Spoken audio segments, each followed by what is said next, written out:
আমি ঠাস করে থাপ্পড় মারলাম। লজ্জা করে না তোর সেজেগুজে অন্য ছেলেদের শরীর দেখাতে? ভাইয়া আমি আসলে আর কিছু বলতে না দিয়েই ভরা মাঠের মাঝে ভাইয়া আমার ঠোঁট দুটো দখল করে নিল। হাজার চেষ্টা করেও ওকে নিজের কাছ থেকে সরাতে পারছিলাম না। একটু পরে ও নিজেই আমাকে ছেড়ে দিয়ে আমার হাত ধরে টেনে হলরুমে নিয়ে গেল। হলরুম থেকে সকলকে বের করে দিল। আমার চোখের কাজল মুছে দিল, ঠোঁটের লিপস্টিক মুছে দিল, খোলা চুলগুলো কাটা দিয়ে বেঁধে দিয়ে ওড়না মাথায় দিয়ে দিল। আমি চুপচাপ ওর কাণ্ড দেখছিলাম আর চোখের জল ফেলছিলাম। এতগুলো মানুষের সামনে, স্যারদের সামনেও ও আমার সাথে এমন ব্যবহার করবে আমি কখনো ভাবিনি। হঠাৎ দেখলাম ও আমার চোখের পানি মুছে দিচ্ছে। নিজের গায়ের সবটুকু শক্তি দিয়ে ওকে ধাক্কা দিয়ে সরিয়ে দিলাম। নিজেকে কি ভাবিস তুই? যখন যা ইচ্ছা তাই করবি? তোর সব কথা শুনতে হবে আমাকে? যখন ইচ্ছা সকলের সামনে অপমান করবি, যখন ইচ্ছা খারাপ খারাপ কথা শোনাবি, আমাকে কি তোর মানুষ মনে হয় না? কেন তোকে মানুষ মনে হবে না? তুই তো একটা মানুষই। আর হ্যাঁ, শুধু মানুষ না, একটা হট সুন্দর আর সুইটেবল মেয়ে মানুষ। বাড়িতে বারবার বলেছিলাম বোরখা পরে ভার্সিটিতে আসতে। না, আমার কথা তোর পছন্দ হয় না। তাই সকলকে শরীর দেখানোর জন্য টাইট ফিটিং জামা পরে এসেছিস, সাথে এত সাজগোজ। মানে হলো তুই আজ ছেলেদের চায়ের সাথে বিড়ি ফ্রি দিচ্ছিস, তাই টেস্ট করলাম খেতে কেমন। ফার্দার আমার কথার বাইরে কাজ করলে এর থেকেও খারাপ কিছু হবে, যেটা তুই ভাবতেও পারবি না। ছি ভাইয়া, তোর লজ্জা করে না আমাকে এইসব বলতে? ছি! কান্না করতে করতে হলরুম থেকে চলে আসলাম। বাইরে আসতেই সকলে আমার দিকে তাকিয়ে আছে। আমি আর 1 মিনিটও না দাঁড়িয়ে দৌড়ে সেখান থেকে চলে আসলাম। উদ্দেশ্য বাড়ি যাব। চলেন আমাদের পরিচয় দিয়ে দেই। আমি নেহা, অনার্স 2য় বর্ষের ছাত্রী। আর আজ আমাদের কলেজে নবীনবরণ অনুষ্ঠান ছিল। আর যে আমার সাথে এত বাজে বিহেভ করলো সে হলো আমার চাচাতো ভাই। ওর নাম নীল। ও অনার্স ফাইনাল ইয়ারের ছাত্র, খুব ভালো ছাত্র ও। স্যাররা সকলেই ওকে খুব ভালোবাসে, বিশ্বাস প্লাস ভরসা করে। পুরো কলেজের ক্রাশ ও, কারণ দেখতে অনেক হ্যান্ডসাম, উঁচু, ফর্সা, বডি ফিটনেস কোনো দিক দিয়ে কম না। আমরা এক বাড়িতেই থাকি, মানে আমাদের পরিবার আর ওদের পরিবার। নীল সকলের সাথেই খুব ভালো ব্যবহার করে, শুধু একমাত্র আমার সাথে এমন রুডলি ব্যবহার করে। কি রে, এই তো গেলি, এখনই চলে আসতে কেন? এমনি ভালো লাগছে না বলেই চলে আসতেই কাকিমা আমার হাত ধরে বলল, আমার মেয়েটার কি হয়েছে? আমার মেয়েতে কি আমাকেও বলবে না? কাকিমা আমার বন্ধুর মতো, সব কিছু আমি তার সাথে শেয়ার করি, তাই কাকিমাকে জড়িয়ে ধরে কান্না করে দিলাম।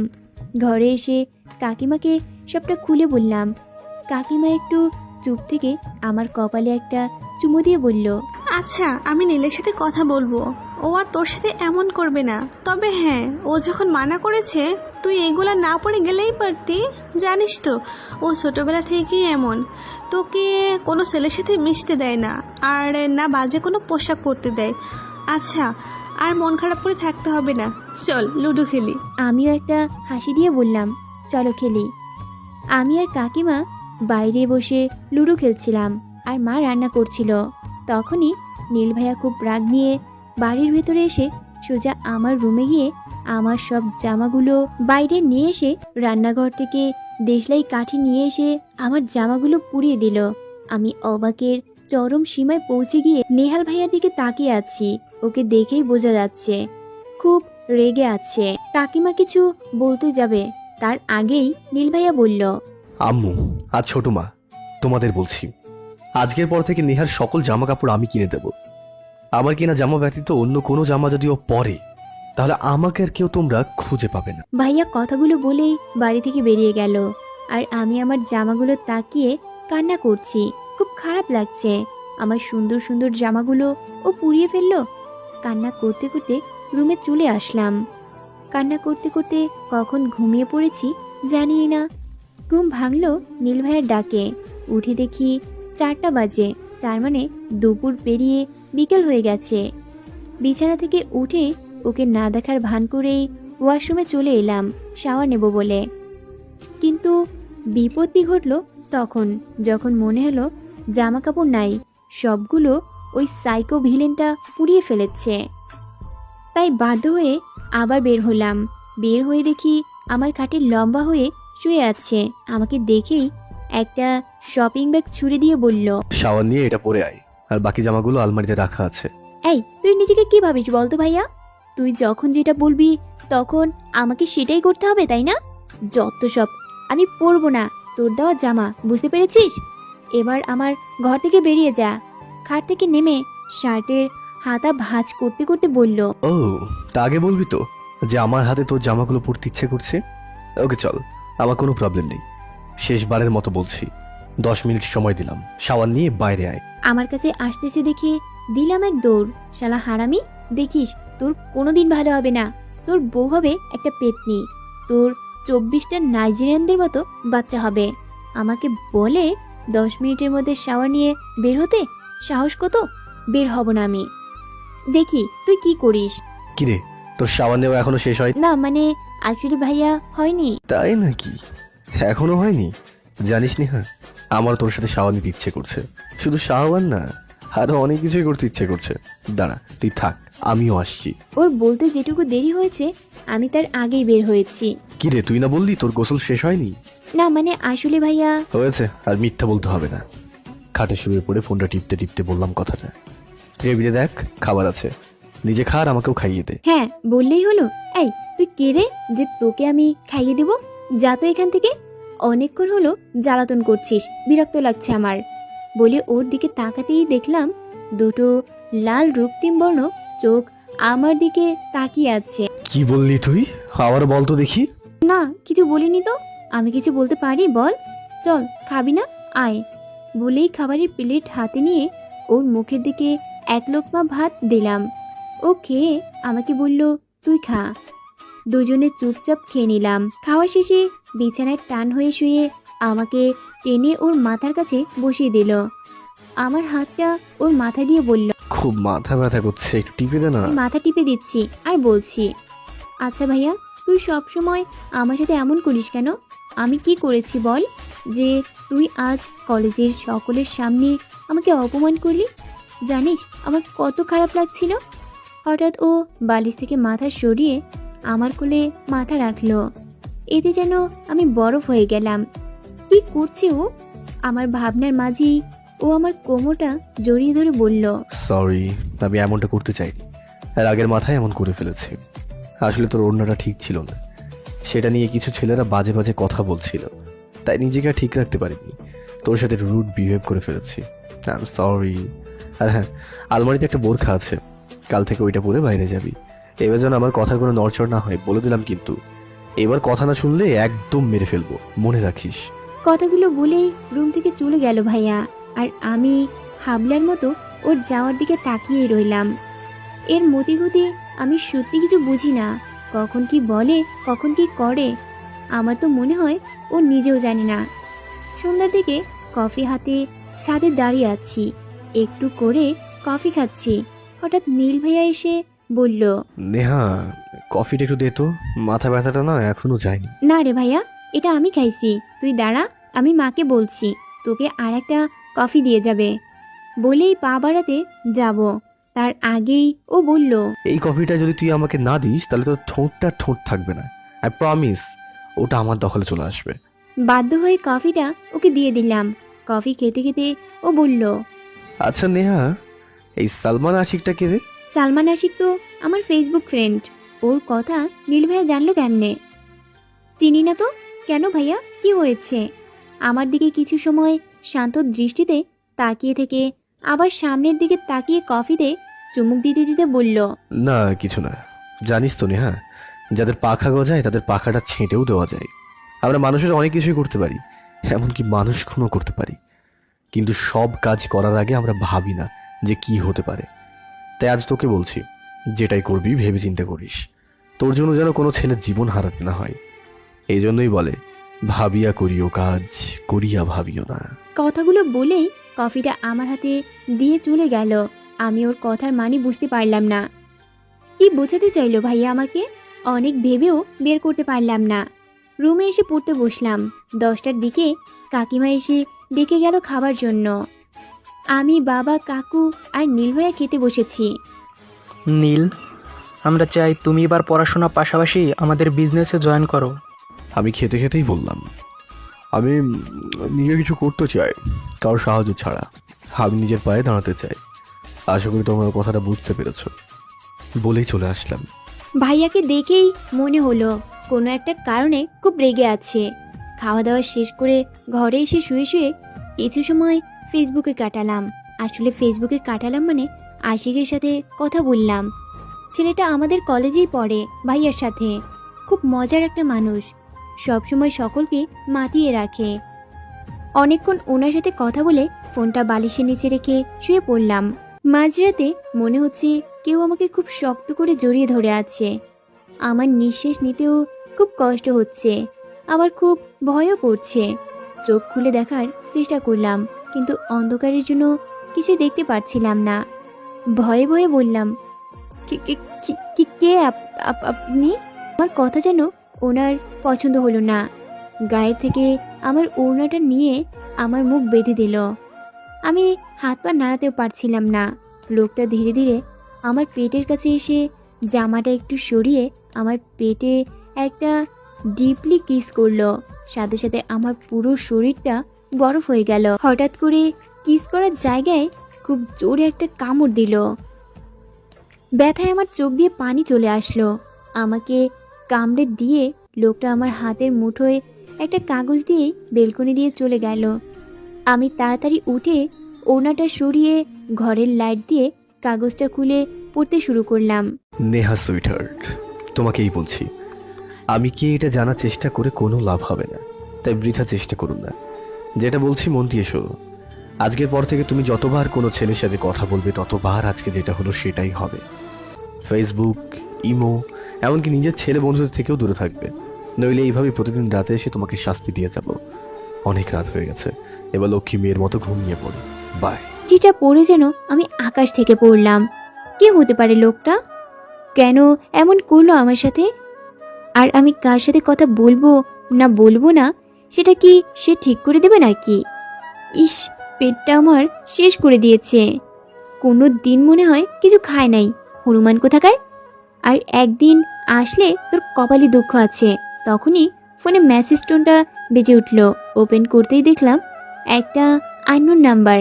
এত চিন্তা করতে মানা করেছি না, তাড়াতাড়ি ঘুমিয়ে পড়ো। সকালে ঘুম থেকে উঠে খাবার খেয়ে কলেজের জন্য বের হতেই দেখি ভাইয়াও কলেজে যাচ্ছে। আমি ওর কাছে গিয়ে বললাম, ভাইয়া আমাকে একটু পুলিশের কাছে নিয়ে যাবি? ভাইয়া অবাক হয়ে বলল, পুলিশের কাছে গিয়ে কি করবি? একটা নাম্বার খুব ডিস্টার্ব করছে, সেটা কার নাম্বার এটা জানার জন্য। কেন জানি না ভাইয়া আর কোনো প্রশ্ন না করেই আমাকে নিয়ে থানাতে আসলো। আমি পুলিশকে নাম্বারটা দিয়ে জানতে চাইলাম কার নামে রেজিস্টার করা আছে, একটু দেখে আমাকে জানাতে। পুলিশ কাকে যেন ফোন দিয়ে নাম্বারটা দিল। তারপরে আমার পরিচয় নিল, প্লাস আমার আই কার্ডও দেখলেন। একটু পরে একটা ফোন আসলো। পুলিশটা কিছু না বলে ফোন রেখে দিয়ে আমার দিকে অবাক চোখে তাকিয়ে থেকে বলল, আমাদের কি আপনার পাগল মনে হচ্ছে? আমাদের সময়ের কোনো দাম নেই আপনার কাছে? নিজের নাম্বার নিজেই জানতে এসছেন? আমি আর নীল ভাইয়া অবাক হয়ে বললাম। তখনই লোকটার ফোন থেকে একটা মেসেজ আসলো। লোকটি সেটা ওপেন করে আমাদের দেখালো। সত্যি নাম্বারটা আমার নামে রেজিস্টার করা। খুব অবাক হলাম আমি। নীল ভাইয়া আমার দিকে তাকিয়ে বলল, এই নাম্বার তুই কবে তুলেছিস? তখন আমি কোনো উত্তরই দেই নাই ভাইকে। তারপর কলেজে গিয়ে কলেজ মাঠে দাঁড়িয়ে আছি। আমার সামনেই দাঁড়িয়ে আছে নীল ভাইয়া। ও এখন পর্যন্ত একটা কথাও বলেনি আমার সাথে। আমি নিজেও খুব চিন্তায় ছিলাম, নাম্বারটা আমার নামে কিভাবে রেজিস্ট্রি করা হলো। আমি তো কোনো সিম তুলিনি। আমার ভাবনার মাঝেই ভাইয়া বলল, কিছু খাবি? খুব অবাক হলাম আমি, কারণ এখন তো খাবারের অফার করার কথা ছিল না, আমার গালে চড় মারার কথা ছিল। তাহলে ও এত শান্তভাবে কি করে আছে? তার মানে কাজটা কি ভাইয়াই করেছে? কিরে, এত কি ভাবছিস? চল কিছু খেয়ে নি, খুব ক্ষুধা লেগেছে তো। ভাইয়া, আমার একটা কথা ছিল তোর সাথে। বল। তারপরে ভাইয়াকে রাতে ঘটে যাওয়া সব কথা বললাম। বলেই ভাইয়ার দিকে চেয়ে রইলাম, কারণ আমার ধারণা ওই লোকটার কেউ না, ভাইয়াই ছিল। আমাকে অবাক করে দিয়ে ভাইয়া বলল, বা ভালো তো। এখন কি বাড়িতেও ছেলেদের এলাও করছিস নাকি? তোর থেকে বেশি আর কি বা আশা করা যায়? ভাইয়া কি বলছিস এসব? আর তুই কি আশা করেছিলি? কথাটা শোনার পর তোকে কোলে নিয়ে নাচবো? ফালতু মেয়ে কোথাকার। আজ বাড়িতে চল, কাকুকে বলেই তোর বিয়ের ব্যবস্থা করাবো। তোর মতো মেয়েকে ঘরে রাখা থেকে না রাখাই ভালো। কথাগুলো বলেই ভাইয়া চলে গেল, আর আমি পুরো বোকা বনে গেলাম। কোনো মতে তো ওই লোকটা ভাইয়া হতেই পারে না। ভাইয়া হলে এখন এইসব বাজে কথা আমাকে বলতো না। কিছু সময় সেখানেই দাঁড়িয়ে রইলাম, তারপরে ক্লাসে চলে গেলাম। ক্লাস করে বাড়িতে চলে আসলাম, না খেয়েই ফ্রেশ হয়ে শুয়ে পড়লাম। কিছুই ভালো লাগছে না, কে আমার সাথে এমন করছে ভাবতে ভাবতে ঘুমিয়ে গেলাম। ঘুম থেকে উঠে ফ্রেশ হয়ে একটু নাস্তা করে ছাদে চলে এলাম। এটা আমার ছোটবেলা থেকে অভ্যাস, সন্ধ্যার একটু আগে ছাদে হাঁটাহাঁটি করা। বিকেলের হালকা বাতাস, মনোমুগ্ধকর পরিবেশ, মনটাই যেন ভরে যায়। মন খারাপ থাকলেও মনটা ভালো হয়ে যায়। মাঝে মাঝে বাগান থেকে মিষ্টি ফুলের সুবাসটা যেন পুরো মনটাকে মাতিয়ে তোলে। এ যেন এক সুখের রাজ্য। কাকিমার ডাকে পেছন ফিরে তাকালাম। কি রে, ঘুম থেকে কখন উঠলি? এই তো একটু আগে। কেন? না, তখন তোর ঘরে গিয়ে দেখি তুই ঘুমিয়ে আছিস। কাকিমা বোরকা পরছো, কোথাও যাচ্ছ নাকি? কাল রিয়ানের গায়ে হলুদ, আর তার পরের দিন বিয়ে। দুপুরে বড় আপা ফোন করেছিল, আমাদের আজকে যেতে বলেছে। তুই তখন ঘুমিয়েছিলি, তাই আর জাগাইনি। আর কাল তো তোর আইসিটি প্রজেক্ট আছে, তাই তুই কাল যাবি নীলের সাথে, বুঝলি? এখন নিচে চল, সকলে দাঁড়িয়ে আছে। আমাকে কিছু বলতে না দিয়েই কাকিমা নিচে চলে গেল। আমিও তার পিছু পিছু গেলাম। সকলে চলে গেল ফুপির বাসায়। রিয়ান আমার বড় ফুপির ছেলে, মাল্টিমিডিয়া ন্যাশনাল কোম্পানিতে চাকরি করে। মা আর কাকিমা রান্না করে রেখে গেছে, তাই আমিও আর কিছু না করে 7টার দিকে পড়তে বসলাম। নীল ভাইয়া এখনো বাড়িতে আসেনি। 8:30টার দিকে হঠাৎ ঝড় উঠে আসে। এই ঝড় জিনিসটাকে আমি ছোটবেলা থেকেই খুব ভয় পাই। যখন ঝড় হয় আমার মনে হয় আমি হয়তো এই ঝড়ের পরে সুন্দর পৃথিবীটাকে আর দেখতে পাবো না। কেন এমন মনে হয় জানি না।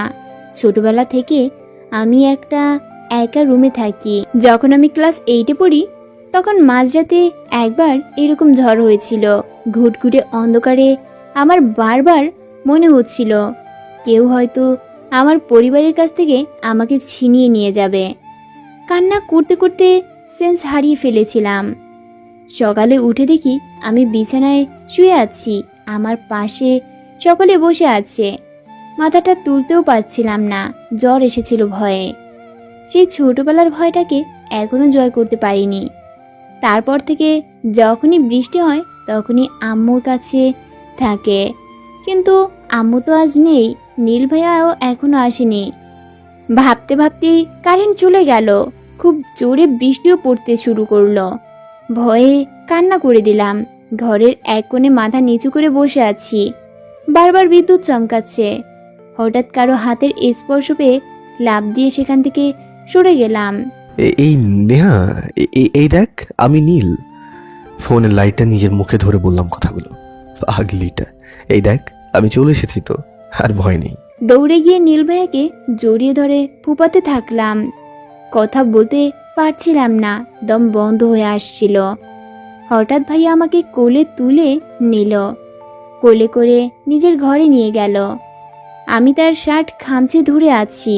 আমাকে খাটে বসিয়ে দিয়ে দুহাতে আমার মুখটা একটু উঁচু করে কপালে একটা চুমু দিয়ে বলল, আরে পাগলি একটা, আছি তো আমি, আর ভয় নেই।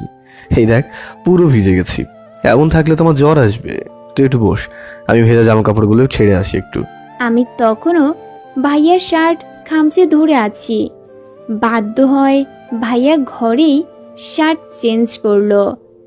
তারপরে আমার পাশে বসে বলল, তোর এই ঝড়ের ভয়টা কবে কাটবে বলতো?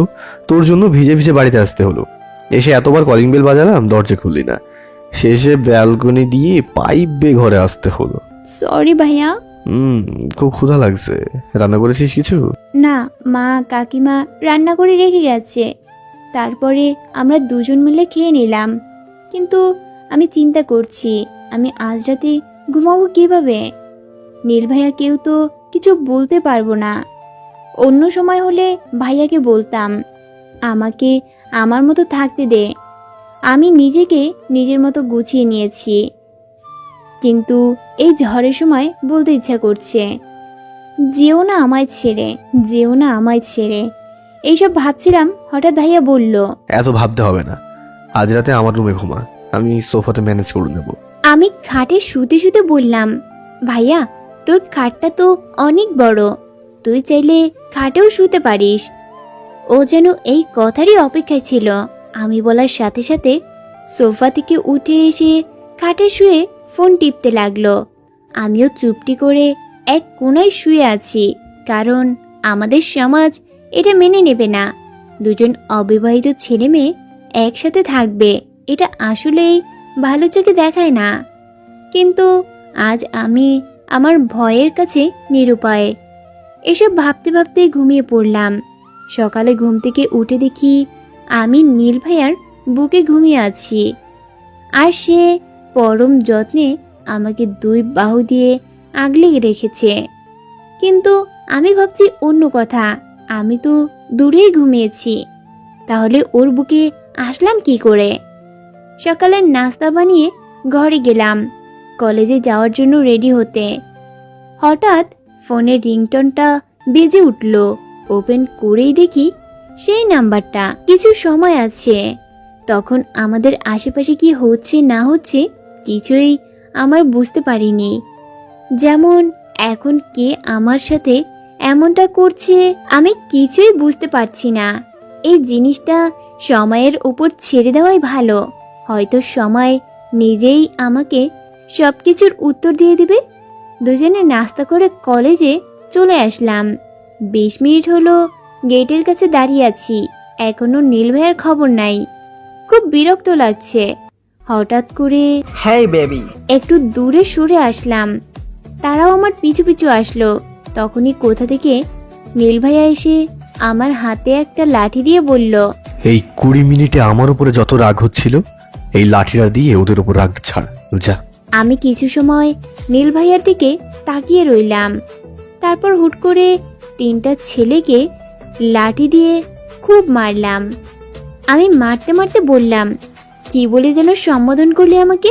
হ্যাঁ বেবি, তাই না? নে তোর বেবির কেলানি। পিছন থেকে কেউ হাতটা ধরতেই খুব জোরে তাকে একটা বাড়ি মারলাম। পেছন থেকে ঘুরে দেখি মারটা নীল ভাইয়াকেই মেরেছি। ভয়ে হাত থেকে লাঠিটা পড়ে গেল। আমার কপালে এবার খুব দুঃখ আছে। বুঝতেই পারছি নীল ভাইয়া আমার দিকে তাকাতেই দেখলাম হাত থেকে রক্ত পড়ছে। ভয়কে জয় করে তার কাছে গিয়ে তার হাতটা ধরে রুমাল দিয়ে বেঁধে দিলাম। তার দিকে তাকাতেও পারছি না। আমাকে কিছু না বলেই গাড়িতে বসে পড়লো আর আমাকে বলল, বসবি নাকি এখানে রেখে চলে যাব? কোনটা? বাড়িতে এসে গোসল করে রেডি হয়ে নিলাম, ফুপিদের বাসায় যাব। বাইরে গিয়ে দেখি নীল ভাইয়া ড্রয়িং রুমে বসে ফোন টিপছে। যা লাগছে না, কালো কালারের জিন্সের সাথে কালো শার্ট, হাতায় একটু ভাঁজ করা, হাতে একটা ঘড়ি, শার্টের পাশে কালো সানগ্লাস। আমি নিজেই আজ ওর উপর ক্রাশ খাইলাম। জানি না বিয়ে বাড়িতে মেয়েরা সব কি করবে। ভাইয়ার ডাকে আমার ভাবনা ভাঙলো। কি দেখি সেইভাবে? তোকে না আজ খুব সুন্দর লাগছে ভাইয়া। হ্যাঁ, কি বললি? এই রে, কি বললাম আমি? এটা মনে মনে বললাম। কই কিছু না তো, চল দেরি হয়ে যাচ্ছে। তারপর ভাইয়া কিছু সময় আমার দিকে তাকিয়ে থেকে আবার গিয়ে সোফাতে বসে শান্তভাবে আমাকে বলল, জাস্ট 5 মিনিট সময় দিলাম, ঘরে গিয়ে বোরখাটা পরে আয়। আমি অবাক হয়ে বললাম, ভাইয়া আমি বিয়ে বাড়ি যাচ্ছি, কলেজে না। আর এই জামাটা তো তুই কিনে এনেছিস। বিয়ে বাড়িতে গিয়ে তো বোরখা পরে থাকতে বলিনি তোকে। এখান থেকে পরে যাবি, ওখানে গিয়ে খুলে ফেলবি। তোর মুখ থেকে আর একটা কথাও যেন না শুনি। তাড়াতাড়ি যা। বাধ্য হয়ে বোরখা পরলাম। নিজে এত সেজে গুজে যাচ্ছে আর আমাকে বুড়ি সাজিয়ে নিয়ে যাচ্ছে। মেজাজটাই খারাপ হয়ে গেল। বাইকে বসে আছি, আর চারপাশটাকে দেখছি। বিকেলে আবহাওয়াতে গাছগুলো কত সুন্দর দেখাচ্ছে। দুই পাশে বড় বড় সবুজ গাছ, মাঝখানে রাস্তা। ব্যস্ত শহর থেকে এই খোলামেলা গ্রামগুলো কত সুন্দর, মনোমুগ্ধকর। শহরের দম বন্ধ পরিবেশের সাথে এই প্রকৃতির পরিবেশ, এর কোনো তুলনা হয় না। বিকেলে প্রিয় মানুষের হাত ধরে এই মেঠো পথে হাঁটতে অনেক ভালো লাগবে। হঠাৎ গাড়ি ব্রেকের কারণে আমি ভাইয়াকে জড়িয়ে ধরলাম। ছেলে দেখলেই জড়িয়ে ধরতে ইচ্ছে করে নাকি তোর? ফুফিদের বাড়িতে এসে গেছি, নাম এবার। আর সারা রাস্তা এত কি ভাবলি বলতো? কিছু না বলেই গাড়ি থেকে নেমে গেলাম। ভাইয়া আর আমি একসাথে বাড়ির ভিতরে যাচ্ছিলাম। সকলেই আমাদের দিকে তাকিয়ে আছে। অনেক বয়স্ক ব্যক্তিরা বলল আমাদের দুজনকে নাকি অনেক মানিয়েছে। একটা মহিলা এসে বলল যে, কি রে নীল, আমাদের না বলেই বিয়ে করে নিলি? তবে হ্যাঁ, বউটা অনেক সুন্দর, তোর সাথে খুব মানাইছে তোদের দুজনকে। আমি তার কথা শুনে অবাক চোখে নীল ভাইয়ার দিকে তাকালাম। অবাক করা বিষয়, নীল ভাইয়া মাহিলার কথায় দাঁত কেলিয়ে বলল, হ্যাঁ বুবি, দোয়া করো যেন এর পরের বার আসলে আমাদের বাচ্চাদের মুখগুলো দেখাতে পারি। নীল ভাইয়া কথাগুলো বলেই কাকিমার কাছে চলে গেল। আর আমি তার যাওয়ার দিকে তাকিয়ে আছি। আর আজ গায়ে হলুদে মেয়েরা সকলেই শাড়ি পরবে। আমি কোনোদিন শাড়ি পরিনি। কাকিমা আর মা আমাকে জোর করে শাড়ি পরিয়ে দিয়েছে। ঠিকমতো হাঁটতেও পারছি না শাড়ি পরে। খুলে ফেলতে চাইলাম, কিন্তু মা খুলতে দিল না। আয়নার সামনে বসে হালকা সাজতে শুরু করলাম, কারণ আমার বেশি সাজগোজ করতে মানা। শুধু চোখে একটু কাজল দিলাম, ঠোঁটে হালকা গোলাপি কালার লিপস্টিক দিলাম, আর কপালে ছোট্ট একটা কালো টিপ। এতেই যেন আমাকে হুড়পড়ি লাগছিল। উফ, আজ নিজেই নিজের উপর ক্রাশ খাচ্ছি। আমাকে সাজলে যে এত সুন্দর লাগে আগে জানতাম না। ইস, আর একটু সাজলে হয়তো আরও বেশি সুন্দর লাগবে। ওই সাইকো হনুমানটার জন্য একটু বেশি করে সাজতেও পারছি না। কাকিমা দেখো তো আমাকে কেমন লাগছে। বাহ, আমাদের মেয়ে দেখি অনেক বড় হয়ে গেছে। আমার মেয়েটাকে আজ খুব সুন্দর লাগছে। আমার মেয়ে শাড়ি পরলে যে এত সুন্দর লাগে আগে জানতাম না তো। সকলের সাথে কথা বলে স্টেজের সামনে চলে আসলাম। সকলেই শাড়ি পরেছে, আর ছেলেরা কাঁচা হলুদ পাঞ্জাবি পরেছে। দেখতে দেখতে হঠাৎ নীল ভাইয়ার দিকে চোখ পড়ল। কাঁচা হলুদ পাঞ্জাবির সাথে কালো জিন্স পরেছে, হাতে ঘড়ি, খুবই সুন্দর লাগতেছে। গায়ে হলুদ শুরু হয়ে গেছে। সকলেই একে একে আপুকে গায়ে হলুদ দিয়ে দিল। এবার ছোটদের পালা। আমিও স্টেজে গিয়ে আপুকে হলুদ দিয়ে নিচে আসতেই কুচির সাথে পা লেগে পড়ে যাচ্ছিলাম।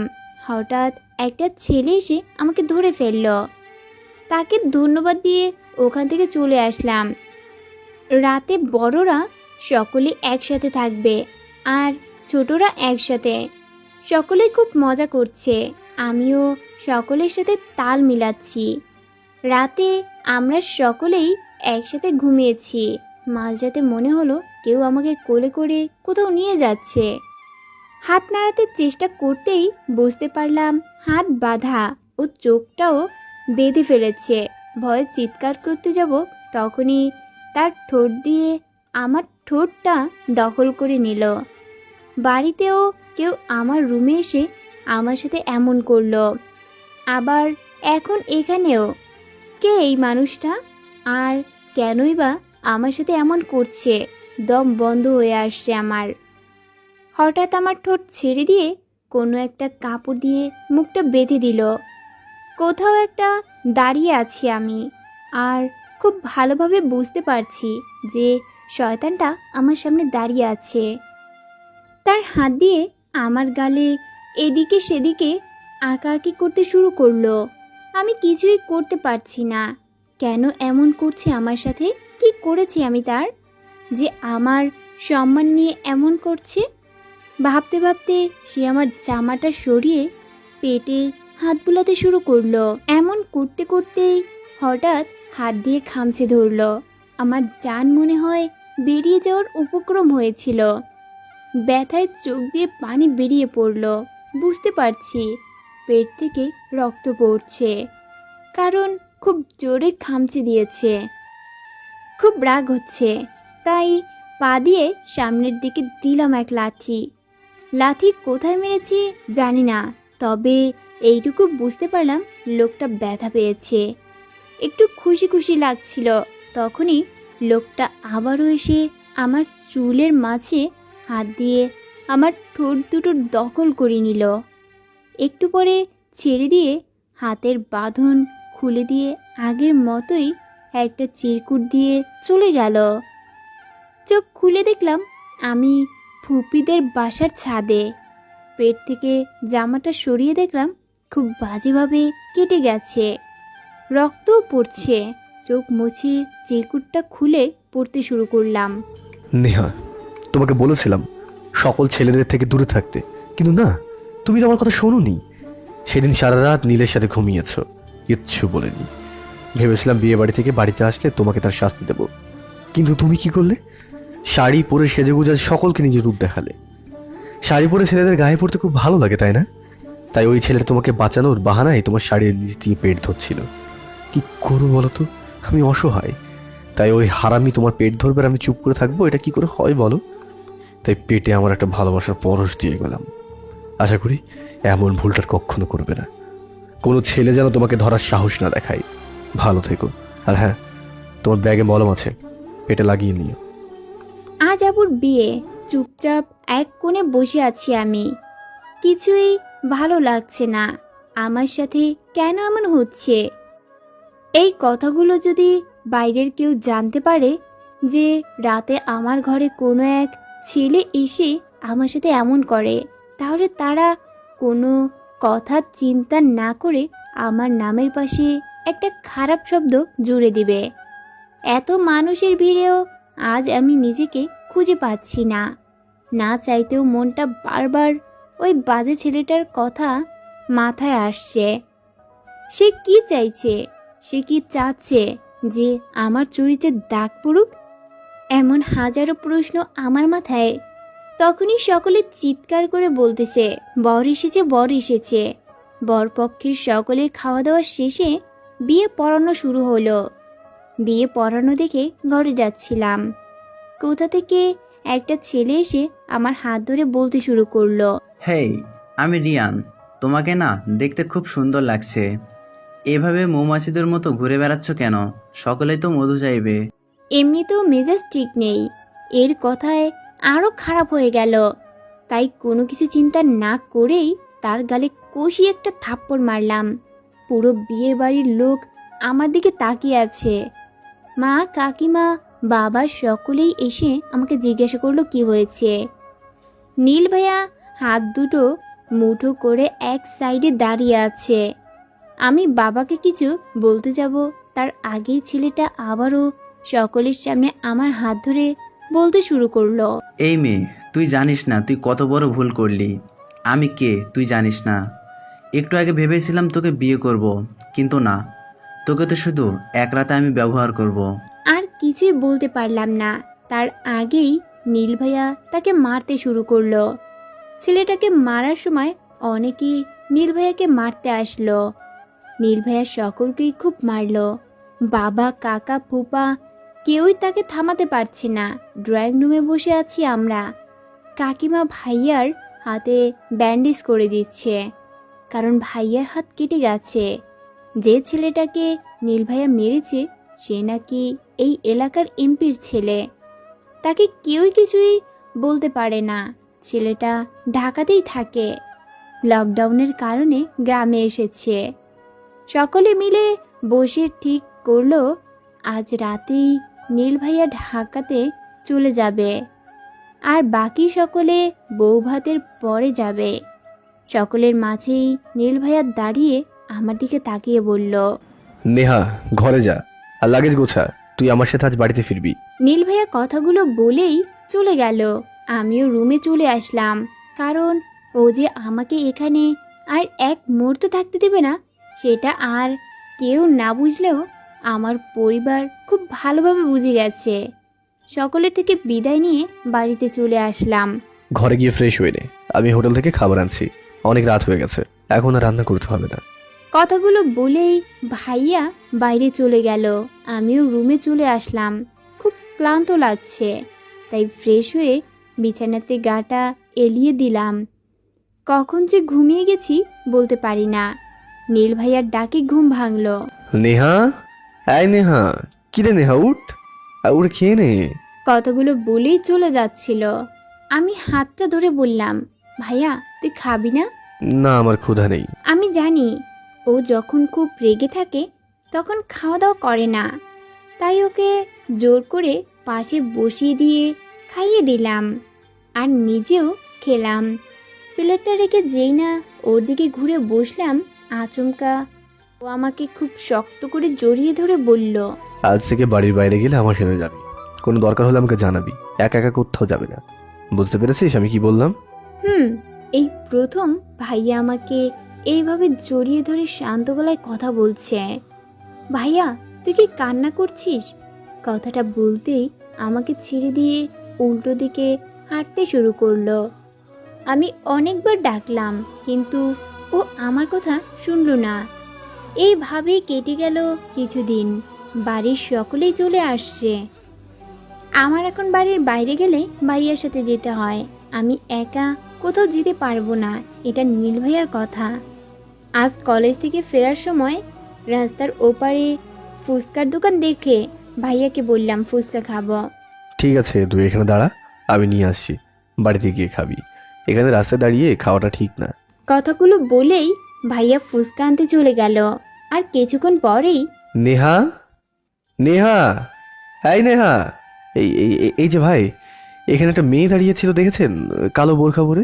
হ্যাঁ, একটু আগেই কয়েকটা লোক কালো মুখোশ পরে মেয়েটার মুখ বেঁধে একটা কালো গাড়িতে করে ওইদিকে নিয়ে গেছে। লোকটার কথা শুনে 2 কদম পিছিয়ে গেল। ভাইয়াও খুব জোরে চিৎকার করে বলল, নেহা। চোখ খুলে কিছুই দেখতে পারছিলাম না, কারণ ঘরটা অন্ধকার। বুঝতে পারছি রাত হয়ে গেছে। কতক্ষণ এভাবে ঘুমিয়েছি জানি না, মাথাটাও খুব ব্যথা করছে। হঠাৎ দরজা খোলার শব্দে দরজার দিকে তাকালাম। কেউ একজন ভিতরে এসে ঘরের লাইট অন করলো। মানুষটাকে দেখে আমার পুরো দুনিয়াটা ভেঙে পড়লো। খুব ভালোই বুঝতে পারলাম আমার সাথে খুব খারাপ কিছু হবে।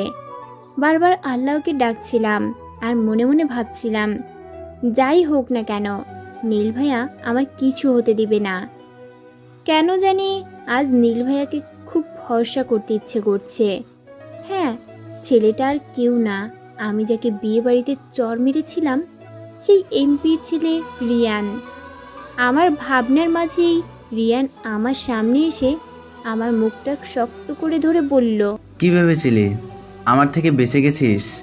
তোকে আমি ভালোভাবে বলেছিলাম আমি তোকে বিয়ে করতে চাই, আর তুই সকলের মাঝে আমাকে অপমান করলি। আজ সেই অপমানের প্রতিশোধ নেব তোর শরীরটাকে ব্যবহার করে।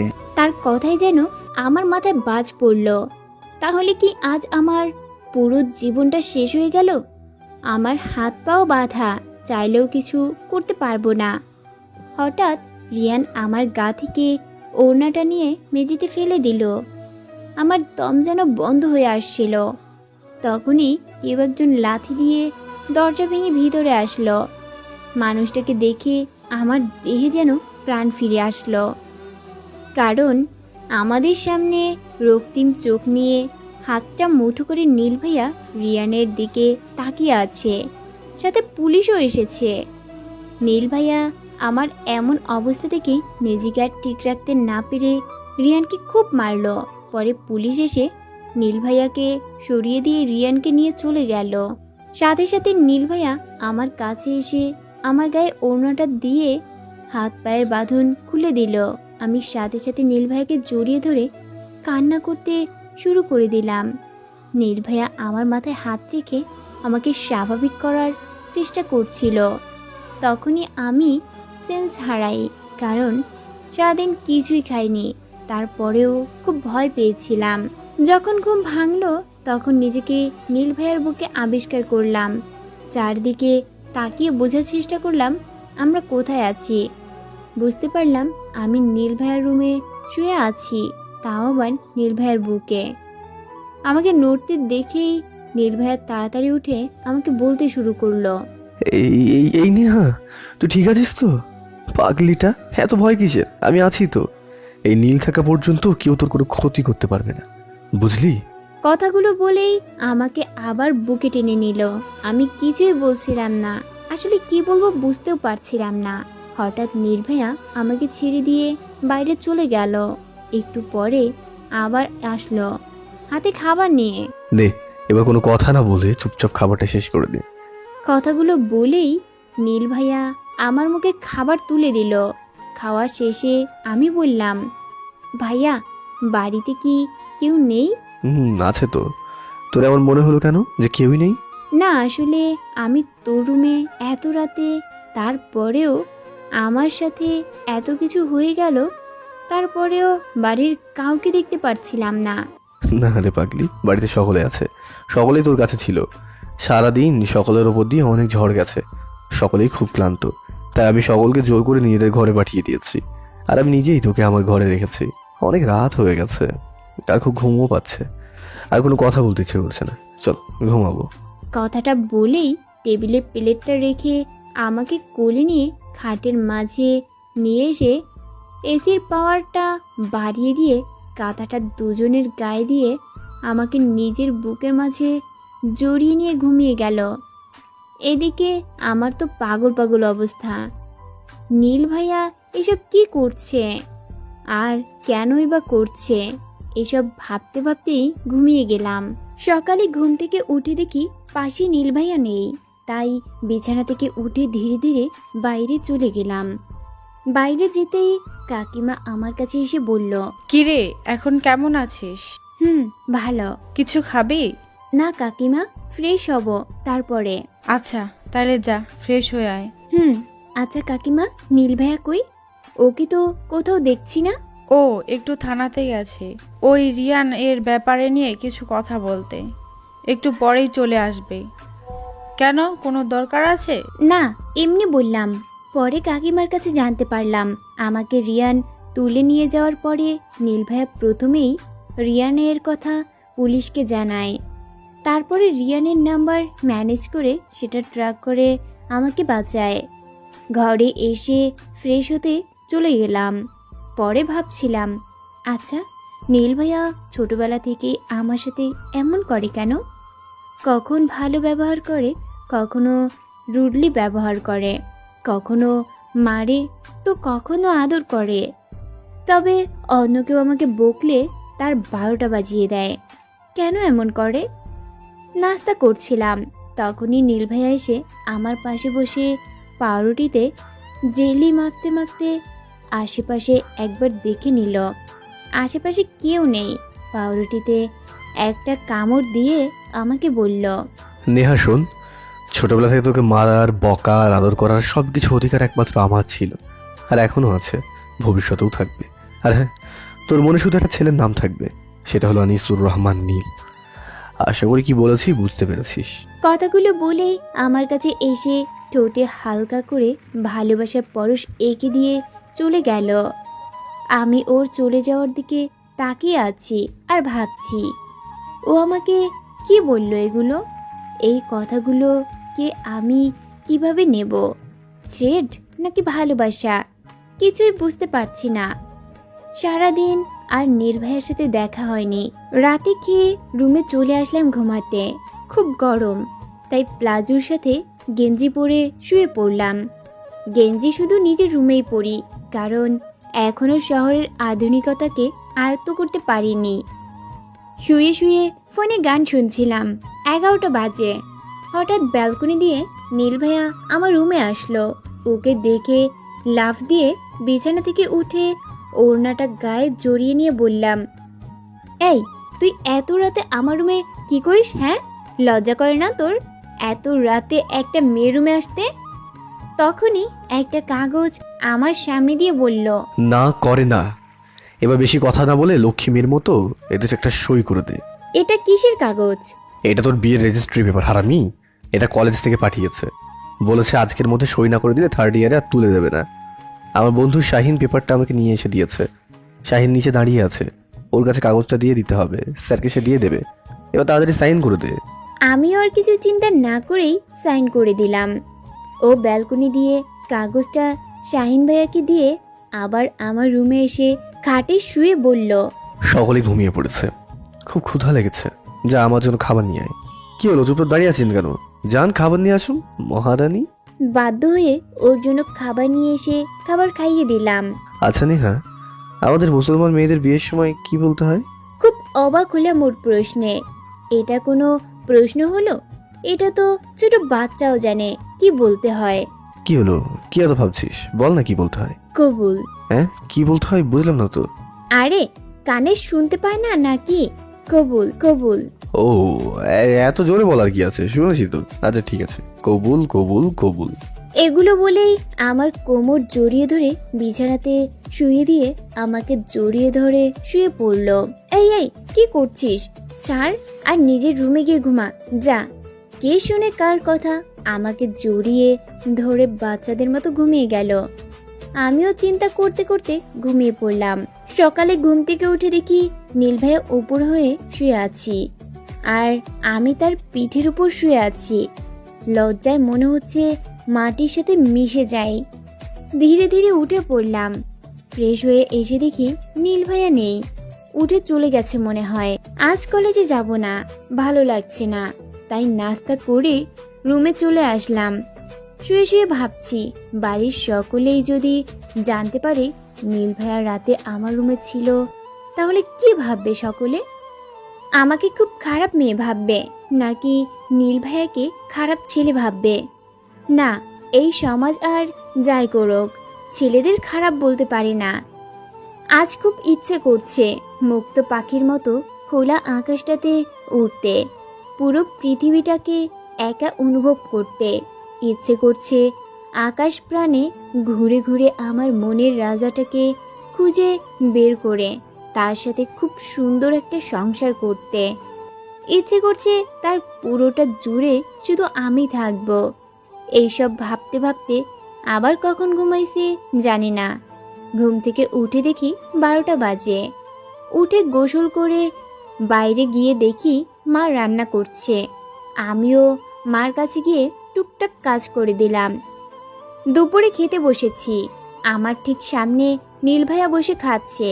হঠাৎ নীল ভাইয়া বলল, কাকু আর বাবা, আমার বন্ধু জিসানের 6 তারিখে বিয়ে। তোমরা তো জানো জিসানের বাবা তোমাদের দাওয়াতও দিয়ে গেছে, আমাকে আজ যেতে বলেছে। তা কখন যাবি? এই বিকেল 5টায় যাবো আর কি, আর এই কয়দিন ওখানেই থাকবো। আব্বু, আমি বলছিলাম কি নেহাকেও আমার সাথে নিয়ে যাব। যা, সমস্যা নাই, কিন্তু ওকে কখনো একা ছাড়িস না। আর আমরা 6 তারিখে যাব। ওকে নেহা, তুইও রেডি হয়ে থাকিস কিন্তু, বিকেলে যাব। নীল ভাইয়া আমি আম্মুদের সাথে যাব, তুই চলে যা। বলেই ওর দিকে তাকিয়ে দেখি চোখ বড় বড় করে আমার দিকে তাকিয়ে আছে। হঠাৎ কেউ আমার পায়ে খুব জোরে লাথি মারল। আহ! এই তোর কি হলো? আমি বুঝতে পারলাম কাজটা নীল ভাইয়ার। কিছু না আম্মু, আমি রুমে গেলাম, কথাগুলো বলেই চলে আসলাম। একটু পরে নীল ভাই আমার রুমে এসে বিছানায় বসে আমার হাত টেনে তার পাশে বসিয়ে দিয়ে আমার গালে হাত রেখে শান্ত গলায় বলল, আমাকে ভরসা করিস তো? আমি কোনোদিনও তোর ক্ষতি হতে দেবো না, আর না কাউকে করতে দেবো। আর আমি তোর সাথে যেটাই করি না কেন সেটা আমার অধিকারের মধ্যে করি। তোর উপর আমার সম্পূর্ণ অধিকার আছে। তাই বলছি, প্লিজ জেদ করিস না, বিকেল আমার সাথে চল। তোকে ছাড়া যেমন ভালো লাগবে না। আমার কপালের সাথে কপাল লাগিয়ে আবার বলতে শুরু করলো, আমি জানি আমি তোর সাথে খারাপ ব্যবহার করি, কিন্তু কি করবো বল, মাঝে মাঝে তুই এমন কিছু করিস যে নিজের রাগটাকে কন্ট্রোল করতে পারি না।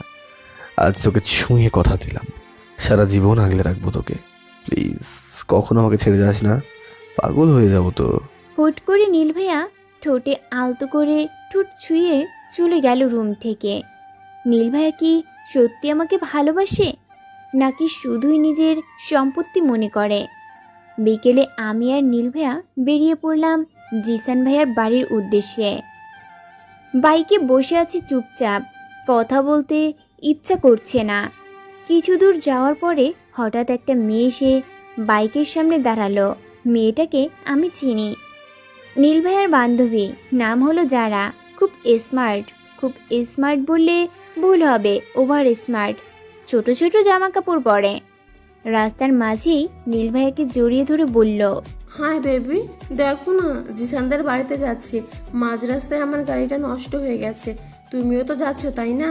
চলো তোমার সাথে যাই। নীল ভাইয়াও আর কথা বাড়ালো না, হঠাৎ আমাকে দেখেই বলল, আরে নেহা, তুমি কোথায় যাচ্ছ? ও আমার সাথে জিসানদের বাড়িতে যাচ্ছে। যারা আপু আর কিছু বলল না। আমি বাইকে বসার আগেই যারা আপু দুদিকে পা দিয়ে নীল ভাইয়াকে জড়িয়ে ধরে বসে পড়ল। যারা, কি হচ্ছে এসব? ছাড় বলছি। আর তুই পিছনে বস, এখানে নেহা বসবে। বেবি, তুমি এমন করছো কেন আমার সাথে?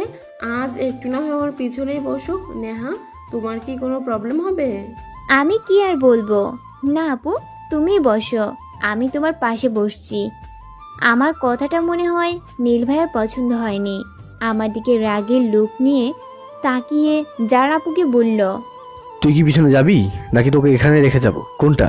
যারা আপু আর কিছু বলল না, কারণ কথাটা নীল ভাইয়া খুব জোরে বলেছে। আমিও ভালো মেয়ের মতো নীল ভাইয়ের কাছে বসে পড়লাম, আর যারা আপু আমার পেছনে। হঠাৎ নীল ভাইয়া আমার হাতটা নিয়ে তার কোমরে জড়িয়ে ধরে রেখে দিয়ে গাড়ি চালাতে শুরু করলো। জিসান ভাইয়াদের ড্রয়িং রুমে বসে আছি নীল ভাইয়ার পাশে। হঠাৎ শান্ত ভাইয়া এসে হাত বাড়িয়ে কথা বলতে শুরু করলো। এই লোকটাকে আমার একটুও পছন্দ না। শান্ত হলো নীল ভাইয়ের বন্ধু, আমার গা ঘেঁষে বসে একের পর এক প্রশ্ন করছে। তখনই নীল ভাইয়া আমাকে তার জায়গাতে বসিয়ে দিয়ে আমার জায়গাতে সে বসলো, আর শান্ত ভাইয়াকে উদ্দেশ্য করে বলল, ভাবি হয় তোদের, সম্মান দিয়ে কথা বলবি। বুঝতে পেরেছিস কি বললাম? তারা বুঝতে পেরেছে কিনা জানি না, তবে আমি যে কিছুই বুঝতে পারিনি এটা আমার মুখ দেখে যে কেউ বলে দিতে পারবে। কে ভাবি হয় আর কাকে সম্মান দেওয়ার কথা বলছে নীল ভাইয়া? রাতে সকলে ছাদে আড্ডা দিচ্ছে, আমিও তাদের সাথে আড্ডা দিচ্ছি। আড্ডা দিতে দিতে অনেক রাত হয়ে গেছে। সকলে মিলে ঠিক করলো আজ সকলেই ছাদে ঘুমাবে, যে যার মতো শুয়ে পড়লো। আমি এক সাইডে বিছানা ঠিক করছিলাম, কোথা থেকে শান্ত ভাইয়া এসে আমার পাশেই বিছানা ঠিক করতে শুরু করলো। তখনই নীল ভাইয়া সকলের সামনে আমাকে কোলে নিয়ে তার জায়গাতে নিয়ে গিয়ে নিজে শুয়ে পড়ে আর আমাকে তার বুকে জড়িয়ে নিয়ে সকলের উদ্দেশ্যে বলল, গুড নাইট গাইজ। নীল ভাইয়ার এমন কাজে শান্ত ভাইয়া আর যারা আপু ছাড়া সকলেই খুব খুশি হলো। ভাইয়ার কোনো কোনো বন্ধু তো সিটি বাজাতে শুরু করে দিল, আর আমার যেন লজ্জায় মাটির সাথে মিশে যাওয়ার অবস্থা। বাড়িতে এইসব করে ঠিক আছে, তাই বলে এখানে সকলের সামনে এমন করবে? উফ, সকলে কি না কি ভাবছে কে জানে। এই ভাইয়া, তোর কি কোনো কমন সেন্স নাই? দেখ, সকলে আমাদের দেখে হাসাহাসি করছে। ওই কুত্তা, আমি কি তোর বিয়ে করা বউ লাগি নাকি যে তুই আমাকে এইভাবে বুকে নিয়ে ঘুমাস, তাও আবার সকলের সামনে? খুব রেগে আস্তে আস্তে বললাম কথাগুলো। ও নিজেও আমাকে কপি করে আস্তে আস্তে বলতে শুরু করলো, দেখ, তুই আমার শুধু অধিকার না, তুই আমার সম্পত্তি। আর আমার সম্পত্তিকে রক্ষা করা তো আমার একান্তই দায়িত্ব। তাই আমার সম্পত্তিটাকে আমি মুরগি বানিয়ে শেয়ালের মাঝে কিভাবে রাখবো বল? আর এখন চুপচাপ ঘুমা, নইলে কিন্তু সকলের মাঝে লিপকিস করে দেবো, বলে দিলাম কিন্তু আমি। একে কোনো বিশ্বাস নেই, তাই চুপচাপ ওর বুকে মাথা রেখে শুয়ে আছি। অনেক রাত হয়ে গেছে, এখনো ঘুম আসছে না। দুপুরে ঘুমিয়েছিলাম, তার জন্য মনে হয় এমন হচ্ছে। ওর বুক থেকে মাথাটা তুলে দেখলাম সকলেই ঘুমিয়ে পড়েছে। হঠাৎ আমার চোখ গেল নীল ভাইয়ার ঘুমন্ত মুখটার উপর। এই সাইকো ভিলেনটাকে ঘুমের মাঝে এত সুন্দর লাগে আগে কখনো খেয়াল করিনি। সবসময় বক বক করা ঠোঁট দুটো এখন চুপচাপ দুজনের সাথে লেগে আছে। চোখের পাপড়িগুলো একটু বড় বড়, মনে হচ্ছে চোখটাতে একটা চুমু এঁকে দেই। ছি, এইসব আমি কি ভাবছি? ধুর, ভাবছি তো কি হয়েছে, এই লুচ্চাটা তো আমাকে সবসময় চুমু দেয়, আমি একটা দিলে কি এমন ক্ষতি হবে?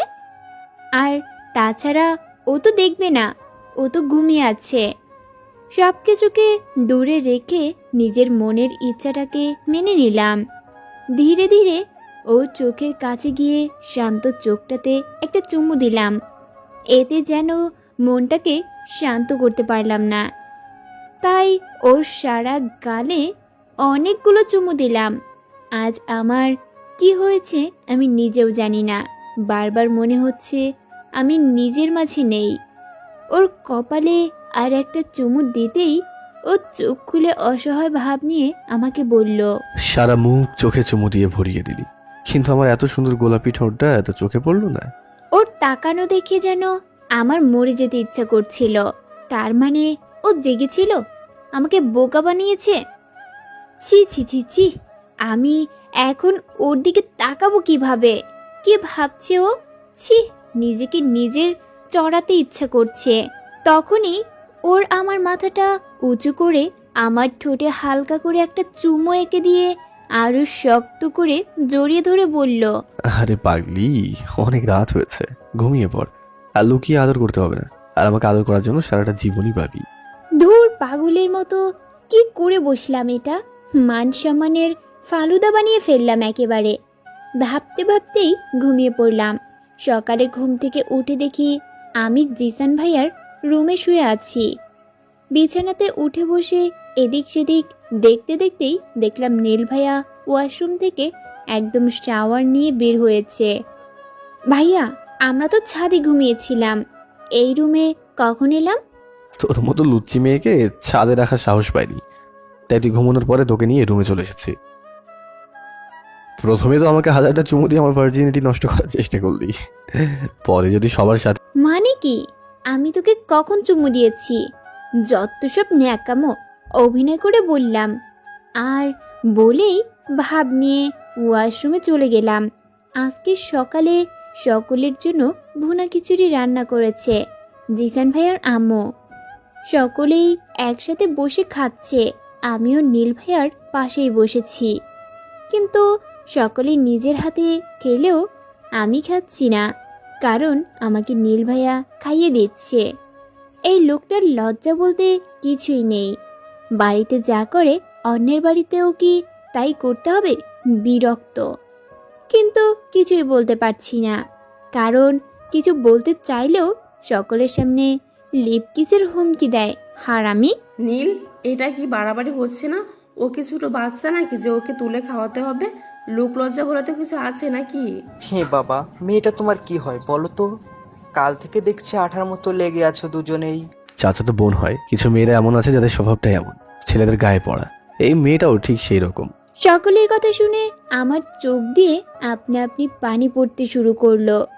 খুব কষ্ট হচ্ছে, আর নীল ভাইয়া চুপচাপ খাচ্ছে আর আমার মুখে জোর করে খাবার দিচ্ছে যেন কিছুই হয়নি। এবার আর চুপ করে বসে থাকতে পারছিলাম না, তাই চলে আসার জন্য উঠতেই নীল ভাইয়া আমার হাত ধরে আবার বসিয়ে দিল আর বলল, চুপচাপ খাবারটা শেষ কর। কথাটা বলেই জোর করে আবারও মুখে খাবার তুলে দিল। তার এমন আচরণে এখানে সকলে খুব অবাক। খাওয়া শেষে হাত মুখ মুছে যারা আপুকে বলল, হ্যাঁ, এবার বল, কি যেন বলছিলি? ও ছোট বাচ্চা কিনা, তাই তো? হ্যাঁ, ও সারা জীবন আমার কাছে ছোট বাচ্চার মতোই থাকবে। আর লোক লজ্জা, তোর মুখে এইসব কথা মানায় না। নিজের শরীরটা তো পুরোই বের করে রেখেছিস, শরীর দেখাতে লজ্জা করে না? আমাকে তো তুই, থাক সেসব কথা বাদ দে। আমার নেহা তোর মতো বাজে মেয়ে না, বুঝতে পেরেছিস? ও তোর মতো নিজের শরীর এত সহজে কাউকে দেখায় না। আপনাকে বলছি, এই মেয়েটা আমার দুনিয়া, যাকে ছাড়া আমার পুরো দুনিয়াটাই অন্ধকার। ও আমার নিঃশ্বাস না, ও আমার প্রশ্বাসও। আর হ্যাঁ, এই মেয়েটার প্রতি আমার আইনগত সম্পূর্ণ অধিকার রয়েছে। আশা করি আমার কথা বুঝতে পেরেছেন। আর যারা তোকে বলছি, কোনোদিন যদি আমার নেহার নামটাও মুখে নিস, তাহলে তোর পুরো জীবনটা নরক বানিয়ে দেবো। Got it? আমার দিকে ঘুরে আমার চোখের পানি মুছে দিয়ে কপালে একটা চুমু দিয়ে বলল, কেউ কিছু বললে চুপ করে থাকতে নেই, প্রতিবাদ করতে শিখতে হয়। মনে রাখিস, অন্যায় যে করে আর অন্যায় যে সয়, দুজনেই সমান অপরাধী। সারাদিন সকলেই কাজে ব্যস্ত ছিল। নীল ভাইয়ারাও সকলে কাজ করেছে আর জিসান ভাইয়ার সাথে মজা করেছে। জিসান ভাইয়া মালিশা আপুর সাথে ফোনে কথা বলছে আর কাজ করছে। জিসান ভাইয়ার হবু বউ হলো মালিশা আপু। আর আমি জিসান ভাইয়ার আম্মুর সাথে টুকটাক কাজ করছি। আন্টির সাথে আমার আগে থেকেই পরিচয়। আন্টি আমাকে খুব ভালোবাসে, নিজের মেয়ের মতোই আগলে রাখে। এর মাঝে নীল ভাইয়া কাজ করছে আর একটু পর পর এসে আমার কিছু লাগবে কিনা জিজ্ঞাসা করছে। নীল মনে হয় তোকে খুব ভালোবাসে। খুব। আমি যে ওর ছোট বোন, তাই এত ভালোবাসে। পাগলি মেয়ে, কে কেমন ভালোবাসে এটা যদি এখন না বুঝিস তাহলে চলবে বল? মানে? কিছু না, এক সময় তুই নিজেই আমার কথার মানেটা বুঝতে পারবি। জিসান ভাইয়ার রুমে বসে আছি, আমার পাশেই নীল ভাইয়া বসে আছে, তার পাশে তার বন্ধুরা আর জিসান ভাইয়ার কাজিনরাও বসে আছে। তারা সকলে মিলে ঠিক করলো আজ গায়ে হলুদে মেয়েরা কলাপাতা কালারের শাড়ি পরবে আর ছেলেরা কলাপাতা কালারের পাঞ্জাবি পরবে। এটা ঠিক করে যে যার রুমে চলে গেল রেডি হতে। আর আমি নীল ভাইয়া আর জিসান ভাইয়ার রুমে। জিসান, তুই যা ওয়াশরুমে গিয়ে রেডি হয়ে নে, আমি আর নেহা তোর পরে রেডি হচ্ছি। আসলে আমি আর নীল ভাইয়া জিসান ভাইয়ার রুমেই থাকছি। এই রুমটা মনে হচ্ছে আমাদের। আমরা দুজন এই একটা রুমে থাকি। এটা নিয়ে আন্টি বা জিসান ভাইয়া কেউ কিছুই বলে না, সকলেই জানে আমরা আলাদা থাকি। শুধু আন্টি আর জিসান ভাইয়া জানে আমরা একসাথে থাকি। আমি ভেবে পাই না এরা দুজনে কিছু বলছে না কেন। জিসান ভাইয়া রেডি হয়ে রুম থেকে চলে গেল। নীল ভাইয়া আমার হাতে একটা লেহেঙ্গা ধরিয়ে দিয়ে বলল, এটা পরে আয় যা। কিন্তু ভাইয়া, ওরা সকলে তো শাড়ি পরবে, আমি একা কেন লেহেঙ্গা পরবো? আর এটা তুই কখন কিনলি? দেখ নেহা, আমার বেশি কথা বলা পছন্দ না, আর তুই শাড়ি পরে সকলের সামনে যাবি না, ব্যাস। আর একটা কথা শুনতে চাই না, আমি বসে আছি, তুই যা রেডি হয়ে নে। ভাইয়ের কথা শুনে ভুরু কুচকে ওর দিকে তাকিয়ে রইলাম। এইভাবে তাকিয়ে কি দেখিস? হ্যাঁ, যা রেডি হয়ে নে। ওর সাথে আর কথা না বাড়িয়ে ওয়াশরুমে চলে আসলাম।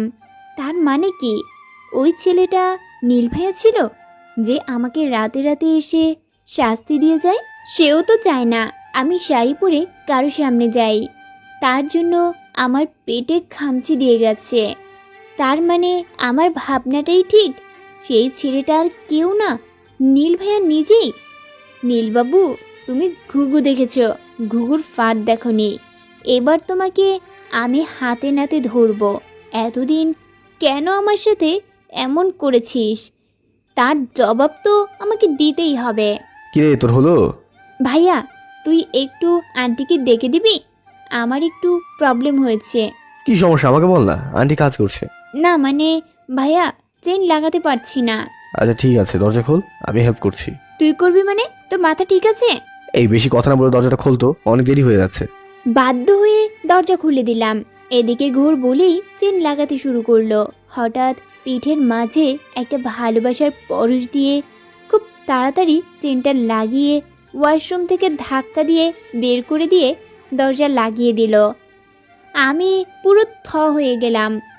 এটা কি হলো? আচমকেই হাতটা পিঠে চলে গেল। আমার মুখ দিয়ে বের হলো, লুচ্চা কোথাকার। তোর বউ দেখিস তোর থেকেও বেশি লুচ্চা হবে। ড্রেসিং টেবিলের সামনে বসে হালকা মেকআপ করছিলাম, এমন সময় নীল ভাইয়া বেরিয়ে এসে আমাকে সাজতে দেখে বলল, এত সাজের কি আছে? তোকে সাজলেও সে পেতনির মতো লাগবে, বুঝতে পারলি? তা এত সাজার কিছুই নেই। আর চুলগুলো খুলে রাখ যদি একটু সুন্দর লাগে। আমি ঘুরে ওকে কিছু বলতে যাব, তুই আর কিছুই বলতে পারলাম না। ওর দিকে হাঁ করে তাকিয়ে রইলাম। আমি কাকে দেখছি? কেন কোনো ছেলেরে এত সুন্দর হতে হবে? কলাপাতা কালারের পাঞ্জাবিতে কাউকে এতটা সুন্দর লাগতে পারে? উফ, আমি পাগল হয়ে যাব। এই এভাবে হাঁ করে কি দেখিস? হ্যাঁ, তোকে দেখি। আচ্ছা, তোর এত সুন্দর হওয়ার কি দরকার বলতো? জানিস প্রতিদিন কত মেয়ে তোর উপর ক্রাশ খায়? ও তোর মাথা। আর কিছু বলতে দিলাম না, ওর ঠোঁটের উপর আঙুল দিয়ে বললাম, চুপ, আজ আমি বলবো আর তুই শুনবি, বুঝলি? আচ্ছা বলতো, ছোটবেলা থেকে আমাকে এত ভালোবাসিস কেন? এত আগলে রাখতি কেন? নিজের বউ বানাবি বলে? আচ্ছা, যদি ভালোই বাসিস তাহলে আমার সাথে এমন কেন করিস? আর কেনই বা লুকিয়ে লুকিয়ে ভালোবাসিস? এই তোকে আমি কেন ভালোবাসতে যাব? ও তাই না? Okay wait. আমার ফোনটা নিয়ে সেই অচেনার নাম্বারটাতে ফোন দিলাম। সাথে সাথে খাটের উপরে রাখা ফোনটা বেজে উঠল। ভাইয়া ধরার আগেই আমি ফোনটা নিয়ে বললাম, এবার এটা বল, আমার নামে সিম তুলে আমার সাথে চিট করার কারণ কি? ও আমার থেকে ফোনটা কেড়ে নিয়ে বলল, ওইসব তুই বুঝবি না। কথাগুলো বলেই চলে যাচ্ছিল। আমি পেছন থেকে ওকে জড়িয়ে ধরে বললাম, ছোটবেলা থেকেই আমার সব কিছু নিয়ে যখন তুই বকাবকি করতি, তখন আমার একটুও ভালো লাগতো না। কলেজে কোনো ছেলে আমার সাথে মিশতো না, কারণ তুই তাদের মানা করে দিয়েছিস। তখন খুব রাগ হতো, নিজেকে তোর হাতের পুতুল মনে হতো। কিন্তু আপুর বিয়েতে যখন রিয়ানকে তুই মারলি, আমাকে ওখান থেকে নিয়ে চলে আসলি, আবার ও রিয়ান এর থেকে আমাকে বাঁচিয়ে নিজের বুকে নিয়ে ঘুমালি। প্রতি রাতে আমি ঘুমানোর পরে আমার কপালে গুনে গুনে 10টা চুমু দিতি। তখন বুঝতে পারলাম তুই হয়তো আমাকে ভালোবাসিস, কিন্তু হয়তো দিয়ে তো আর কিছু হয় না। তাই বুঝেও না বোঝার ভান করে চুপ থাকতাম। কিন্তু আজ যখন যারা আপু আমাকে অপমান করলো, তখন তোর কথাগুলো শুনে আমার মনে হলো হয়তো না তুই সত্যি আমাকে ভালোবাসিস। কিন্তু সত্যি বলছি, তোর এই ভালোবাসা নামক অত্যাচারকে আমি খুব ভয় পাই। আমি জানি আমার পেটের দাগটা তুই করেছিস, কিন্তু কেন ভাইয়া? এতগুলো কথা বলার পরে ও শুধু একটা কথাই বলল, নেহা, ভালোবাসিস আমাকে? কিছু সময় চুপ থেকে বললাম, সত্যি বলতে তোর মনটাকে ভালোবাসতে পেরেছি কিনা জানি না, তবে তোর প্রেমে পড়ে গেছি। ও আমাকে পিছন থেকে টেনে সামনে নিয়ে কপালে একটা চুমু দিয়ে বলল, এটা তোর মোহ। যেদিন আমার মনটাকে বুঝতে পারবি, যেদিন আমাকে মন থেকে ভালোবাসবি, কথা দিচ্ছি সেদিন তুই আমার থেকে যা জানতে চাইবি তার উত্তর দেব। আজকে না। কথাগুলো বলেই চলে গেল, আর আমি বেকুবের মতো দাঁড়িয়ে রইলাম। আমি কি সত্যি ওকে ভালোবেসে ফেলেছি নাকি? সত্যি শুধু এটা মোহ আমার। এসব ভাবতে ভাবতেই বাইরে চলে আসলাম। বাইরে অনেক মানুষ। আসলে জিসান ভাইয়া একা, তাই তার বাবা মার তার বিয়ের কোনো কমতি রাখছে না। একমাত্র ছেলের বিয়ে বলে কথা। সব পিচিরা দৌড়াদৌড়ি করছে। আসলে বিয়েতে পিচিরাই বেশি মজা করে। পুরো বাড়িটা খুব সুন্দর করে সাজানো হয়েছে। দেখছিলাম কোথা থেকে নীল ভাইয়া এসে মুখে একটা পকোড়া গুজে দিয়ে চলে গেল। এই নেহা, একা একা এখানে কি করছিস? চল ওখানে চল। আচ্ছা জিসান ভাইয়া, তুমি আর তোমার পরিবার আমাকে এত ভালোবাসো কেন? গুড কোশ্চেন পাগলি মেয়ে। জানিস নেহা, তুই যখন একদম পিছিয়ে ছিলি, তখন আমি আর নীলা সারাদিন তোর পাশে বসে থাকতাম। বেশিরভাগ তোদের বাড়িতেই থাকতাম। আসলে ছোটবেলা থেকেই তোদের সাথে আমাদের একটা ভালো রিলেশন আছে, তাই আম্মু আব্বুও কিছু বলতো না। একটা মজার বিষয় কি জানিস, নীল ছোটবেলাতেই তোকে দেখিয়ে বলতো, জিশান দেখ দেখ, এটা আমার বউ। আর আমি হাসতাম আর বলতাম, হ্যাঁ এটা তোর বউ আর আমার ছোট বোন। সেই থেকে তোকে নিজের বোনের মতো ভালোবাসতাম। জানি না তুই নিজের ভাইয়া ভাবিস কিনা, তবে আমাদের পরিবার এর সকলেই তোকে আমার বাড়ির ছোট মেয়ে মনে করে। তোকে আমার বাড়িতে আনতে চাইলে নীল আনতে দিত না, তাই এই বাড়িতে খুব একটা আশা হয়নি তোর। জিসান ভাইয়ের কথার মাঝেই ভাইয়া বলে জড়িয়ে ধরলাম। আমার একটা ভাইয়ার খুব দরকার ছিল। আজ থেকে তুমি আমার বড় ভাইয়া। আর ওই সাইকোটা আমার কেউ না, সবসময় শুধু বকাবকি করে। হঠাৎ কোথা থেকে যেন নীল ভাইয়া এসে মাথায় টোকা দিয়ে বলল, আমি সাইকো তাই না? আর তুই কি বললি জিসানকে? কাল রাতে ছাদে কি করছিস বলবো? নীল ভাইয়া কিছু বলার আগেই ওর মুখ চেপে ধরে বললাম, বলিস না ভাইয়া প্লিজ। আমার হাত সরিয়ে ও বলল, ঠিক আছে বলবো না, কিন্তু একটা শর্ত আছে। কি শর্ত? আজ তো তুই আমার শালা মানে নিজের ভাইয়াকে পেয়ে গেলি। তো তো তো আজ থেকে আমাকে আর ভাইয়া ভাইয়া বলা চলবে না। যতবার আমার সাথে কথা বলিস, প্রতিটা কথার সাথে ভাইয়া লাগিয়ে দিস। আজব তো, ভাইয়া বলবো না তো কি বলবো? তুই বল। কেন, আমার এত সুন্দর নামটা কি তোর পছন্দ হয় না? নাম ধরে ডাকবি। আমি কিছু বলতে যাব তার আগেই জিসান ভাইয়ার ফোন বেজে উঠল। মানে হলো মাইশা আপু ভিডিও কল দিয়েছে। কি রে শালা, তোর বউ তো দেখি তোকে দেখার জন্য পাগল হয়ে গেছে। আমার পোড়া কপাল, আমার বউটা যদি একটু এমন হতো। এই ভাইয়া, তোর আবার বউ আসলো কোথা থেকে? আমাদের না জানিয়ে বিয়ে করে ফেলেছিস নাকি? এই তোরা ঝগড়া কর, আমি কথা বলি। তোরা দুটোই আসলে সাইকো, বুঝলি? গায়ে হলুদ শুরু হয়ে গেছে, এর মাঝেই আন্টি আর আঙ্কেল আগে দিয়ে দিল, তারপরে একে একে সবাই দিয়ে দিল। জিসান ভাইয়াকে তো তার সকল বন্ধুরা মিলে হলুদে গোসল করিয়ে ছেড়েছে। আমি এক কোণে বসে আছি।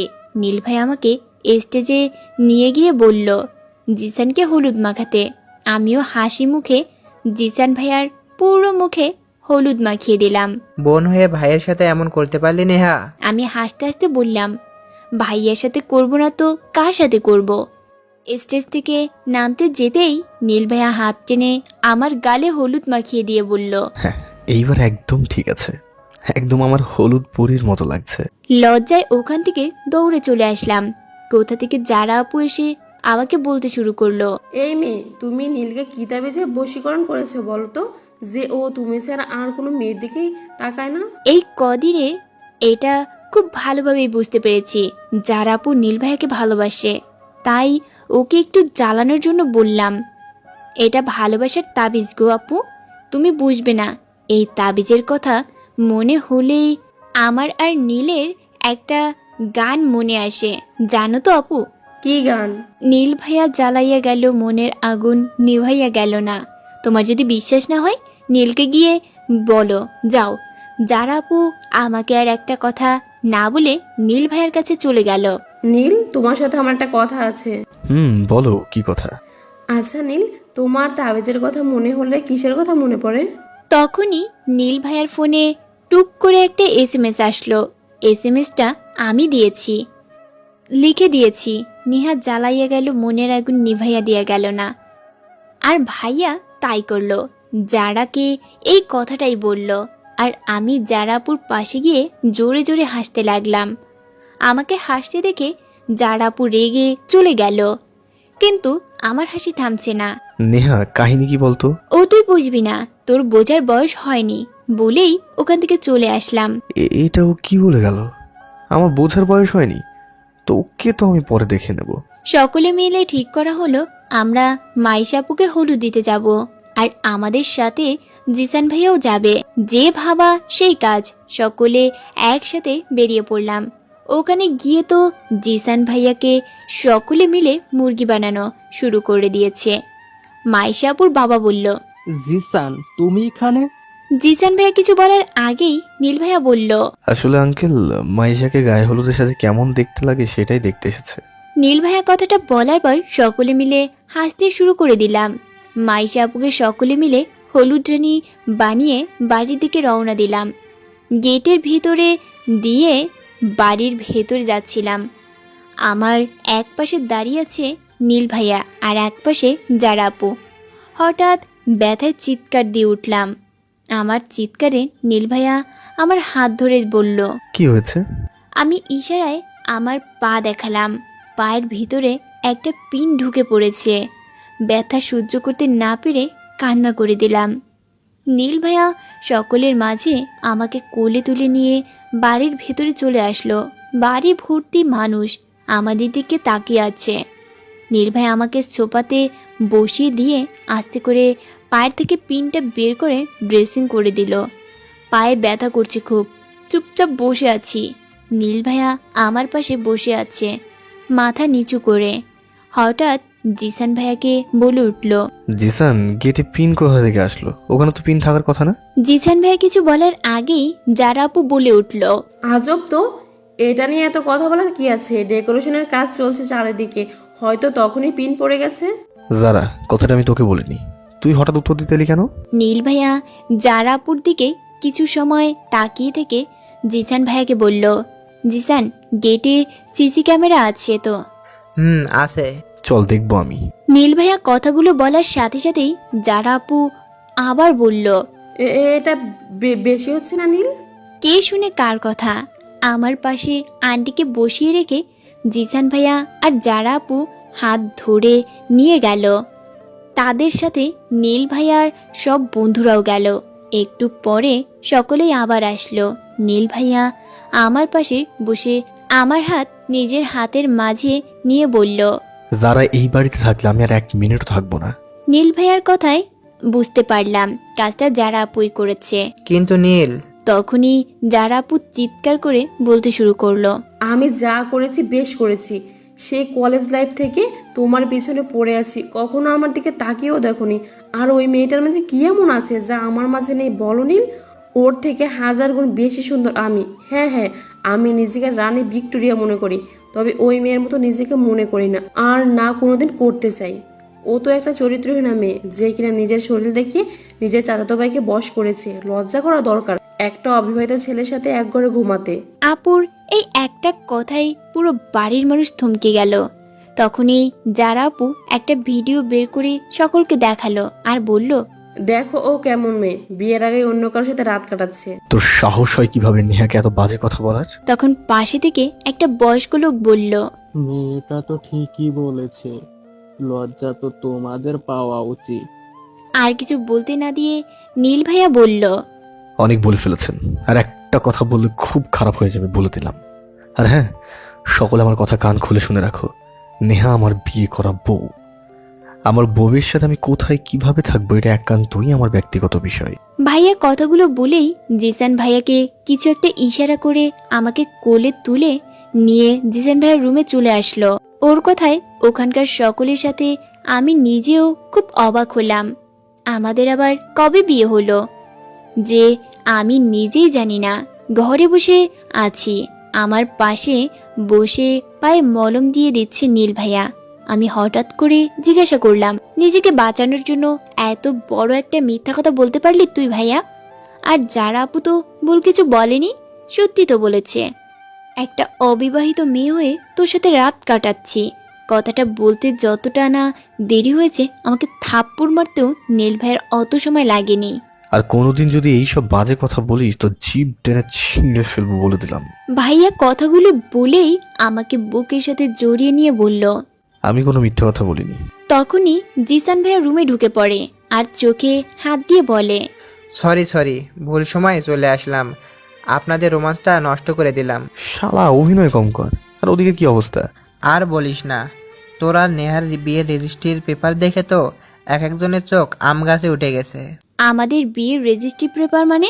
তখনই জিসান ভাইয়া আমার হাতে একটা কাগজ দিয়ে বলল, এটা পড়ো, সব বুঝতে পারবে। সত্যি এটা আমাদের বিয়ের পেপার? তারপরে জিসান ভাইয়া আমাকে সব বলে, কিভাবে নীল ভাইয়া আমাকে বিয়ে করেছে। আর এটা আমাদের পরিবারও জানে, শুধু আমি জানি না। রাগে দুঃখে আবার কান্না করতে শুরু করে দিলাম। জিসান ভাইয়া আমার একটা কাজ করে দিবে? কি কাজ বল? আর এভাবে কান্না করিস না আমার লক্ষ্মী বোন, প্লিজ। আমাকে একটা হোস্টেলের ব্যবস্থা করে দিতে পারবে? আমি এখন থেকে হোস্টেলে থাকবো।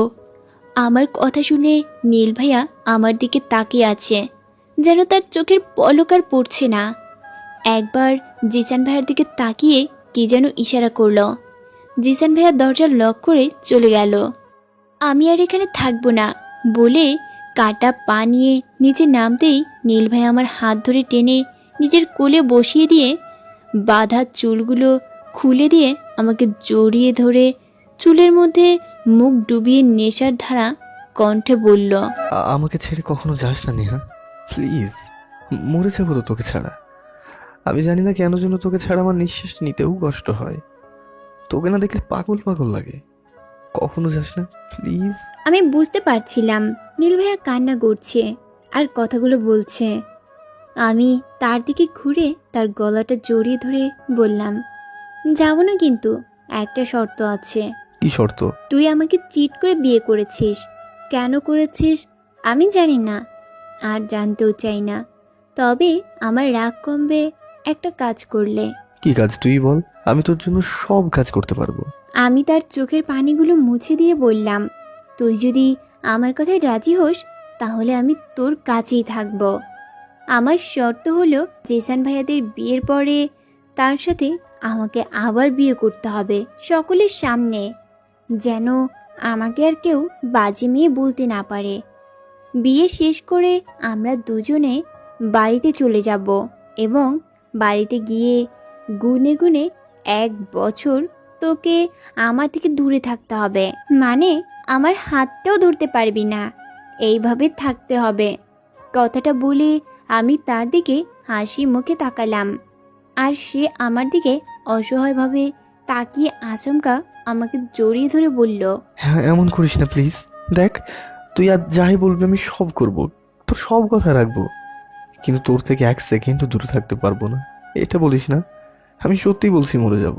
ও তার মানে তুই আমার শর্তে রাজি না, তাই তো? ওকে, আমি আব্বুকে বলে এমন জায়গাতে চলে যাব তুই কোনো দিনও আমাকে খুঁজে বের করতে পারবি না। Dear cheating husband. ভাইয়া একটু ভেবে বলল, ঠিক আছে, আমি রাজি, কিন্তু আমি তোর সাথে থাকবো। এটা তুই 1000 বারণ করলেও আমি শুনবো না। কাল আমাদের আবারও বিয়ে হবে, এবং কাল থেকে তুই আমার রুমে আমার সাথেই থাকবি। তবে হ্যাঁ, তোকে কথা দিচ্ছি, তোর অনুমতি ছাড়া তোকে জড়িয়ে ধরে ঘুমানোর বাইরে আর কিছুই করবো না। আমি কিছু বলতে যাব তখনই জিচান ভাইয়া দরজার বাইরে থেকে বলল, আসতে পারি? আয়। এই নে তোদের খাবার। নেহার তো পায়ের ব্যথা, বাইরে গিয়ে খেতে আসতে পারবে না, তাই তোদের দুজনের খাবার দিয়ে গেলাম। খেয়ে ঘুমিয়ে পড়, রোমান্সটা না হয় পরেই করিস। তখনই আমি নীল ভাইয়াকে বললাম, আচ্ছা ভাইয়া, তোরা এক একটা এত ভিলেন কেন বলতো? নীল ভাইয়া কিছু বলার আগেই জিসান ভাইয়া বলল, আচ্ছা নীল, নেহার যদি বাচ্চা হয় তাহলে তুই ওর কি হবি বলতো? চল আমি বলি, তুই হবি নেহার বাচ্চার মা, কারণ নেহা তোকে 1000বার ভাইয়া বলে প্রমাণ করে দেয়, তুই তার বাচ্চার মামা হবি। জিসান ভাইয়ার কথায় নীল ভাইয়া আমার দিকে রক্তিম চোখ নিয়ে তাকালো। সেই সুযোগে জিসান ভাইয়া আগুনে ঘি ঢেলে চলে গেল। বিপদে পড়লাম আমি আস্তে করে বললাম, আমার না খুব ক্ষুধা লাগছে। ও আর কিছু বলল না, খাবারের প্লেটটা হাতে নিয়ে আমাকে খাইয়ে দিল আর নিজেও খেয়ে নিল। তারপরে পায়ে মলম লাগিয়ে দিয়ে কাটা জায়গাটা একটা চুমু দিল। আমি সাথে সাথে পা সরিয়ে নিয়ে বললাম, কি করছিস? মাথা ঠিক আছে তোর? তুই পায়ে চুমু দিচ্ছিস কেন? তো কোথায় চুমু দেবো তুই বলে দে। অসভ্য বলেই উল্টো দিক হয়ে শুয়ে পড়লাম। একটু পরে দেখি ও আমার কাছে শুয়ে পড়ল। এই তুই এখানে কি করছিস? যা এই রুম থেকে অন্য রুমে ঘুমা, আর নয়তো নিচে ঘুমা। আমার কথায় ও একটু চুপ থেকে আমাকে জড়িয়ে ধরে পুরো নিজের উপর নিয়ে নিল। তারপরে কানের কাছে এসে বলল, খুব সাহস বেড়ে গেছে তাই না? পাখা গজিয়েছে, পাখা কাটতে কিন্তু আমার একটু সময় লাগবে না। আজ লাস্ট বার বলে দিলাম, নিজের কাছ থেকে আমাকে সরানোর কথা চিন্তাও করবি না। যদি করিস তাহলে কিন্তু খুব খারাপ হয়ে যাবে, বলে দিলাম আমি। আমার ঘাড়ে খুব জোরে একটা কামড় দিল। আমি ব্যথায় চিৎকার করে উঠলাম। সাথে সাথে ওর ঠোঁট জোড়া দিয়ে আমার ঠোঁটটা দখল করে নিল। একটু পরে ছেড়ে দিয়ে বলল, এইভাবে চিৎকার করিস না, বাইরের মানুষ অন্য কিছু মনে করবে। আমি লজ্জায় ওর বুকে মুখ লুকালাম। ও খুব শক্ত করে আমাকে জড়িয়ে ধরে বলল, আজ থেকে যতবার ভাইয়া ডাকবি ততবার তোর এই ঘাড়ের দাগটা মানুষ দেখবে, মনে রাখিস। তুই এত শয়তান কেন বলতো? একটু ভালো হতে পারিস না? আমার কপালে একটা ডিপলি কিস করে বলল, না পারি না, আমি সারা জীবন এমনই থাকবো, আর আমাকে সারা জীবন তো আদর করতে হবে, বুঝলি? কথা বলতে বলতে ঘুমিয়ে গেলাম। রাতে ও জোর করে আমাকে জড়িয়ে ধরে ঘুমিয়ে পড়ল। আমিও আর কিছুই বললাম না। সকালে ঘুম থেকে উঠে দেখি ও এখনো ঘুমিয়ে আছে। দেখে মনে হচ্ছে এই মনের মধ্যে কোনো প্যাচ নাই। গালের ছোট ছোট দাড়িগুলো খুব সুন্দর লাগছে। আর মনেই ওর গালে হাত দিয়ে চলে গেল। পাগলটা এত ভালোবাসে, কিন্তু এতদিন মুখে বলেনি। ওর কপালে একটা চুমু দিয়ে ফ্রেশ হতে চলে গেলাম। এসে দেখি ও খাটে বসে আছে। কি রে ভাইয়া, এভাবে বসে আছিস কেন? আমার কথার উত্তর না দিয়ে আমার হাতে একটা শপিং ব্যাগ দিয়ে বলল, আজ বিয়েতে এটা পড়বি, ঠিক আছে? ভাইয়া কথাগুলো বলেই ওয়াশরুমে চলে গেল। ব্যাগে একটা সাদা গাউন ছিল, সোনালি সুতোর কাজ করা। খুব সুন্দর লাগছিল গাউনটা। ভাইয়ার চয়ে যাচ্ছে, নইলে কি আর আমার মতো সুন্দর মেয়ের প্রেমে পড়ে? কথাগুলো একটু জোরেই বলছিলাম। পিছন থেকে ভাইয়া বলল, তাই নাকি? পাগল হয়েছিস নাকি তুই? তোকে কে বলেছে তুই সুন্দর? পাগল হতে যাব কেন? আমি যদি সুন্দর না হতাম তুই কি আমার প্রেমে পড়তি? তোর মাথায় গোবর ছাড়া কিছুই নেই, বুঝলি না? হ্যাঁ, তুই তো জানিসই ছোট থেকে আমি কোনো সুন্দর মেয়ের সাথে কথা বলি না। আসলে সুন্দর মেয়েতে আমার অ্যালার্জি আছে, তাই তো তোর মতো পেতনিকে বিয়ে করেছি। ওই তুই কি বললি? আর কিছু বলতে পারলাম না। ওর নিজের ঠোঁট দিয়ে আমার ঠোঁট দুটো দখল করে নিল। একটু পরে ছেড়ে দিয়ে বলল, মুখ থেকে একটা করে শব্দ বের করবি তো সাথে একটা করে কিস ফ্রি পাবি, বলে দিলাম কিন্তু। ভালো চাস তো যা, জামাটা পরে এসে তোর একমাত্র বরকে দেখা। বিয়ে বাড়ি বলে কথা, সকলেই কাজে ব্যস্ত। আর নীল ভাইয়ারা কাজের সাথে সাথে জিসান ভাইয়ের সাথে ফাজলামো করছে। দুপুরের দিকে মা, কাকিমা, কাকু চলে আসলো। আব্বু আসেনি, কাজে আটকে পড়েছে। মা, কাকিমা আমার সাথে কথা বলতে আসতেই আমি সেখান থেকে চলে গেলাম। কোনো কথা বলবো না তাদের সাথে, তারা সকলেই আমার সাথে চিট করেছে। 2টার দিকে বরযাত্রী হিসেবে আমরা সকলেই বেরিয়ে পড়লাম। বেশিরভাগ সকলেই গাড়ি করে যাচ্ছে, আর কেউ কেউ বাইকে। আমি নীল ভাইয়ার বাইকে যাচ্ছি। মাঝপথে নীল ভাইয়া হঠাৎ বাইক থামালো। কিরে ভাইয়া, ওরা তো চলে যাচ্ছে। আমার আর কিছু বলতে না দিয়েই পিছন দিকে ঘুরে আমার দু গালে হাত রেখে আমার কপালে একটা চুমু দিয়ে আবার ঠিক হয়ে বসে বাইক চালাতে শুরু করলো।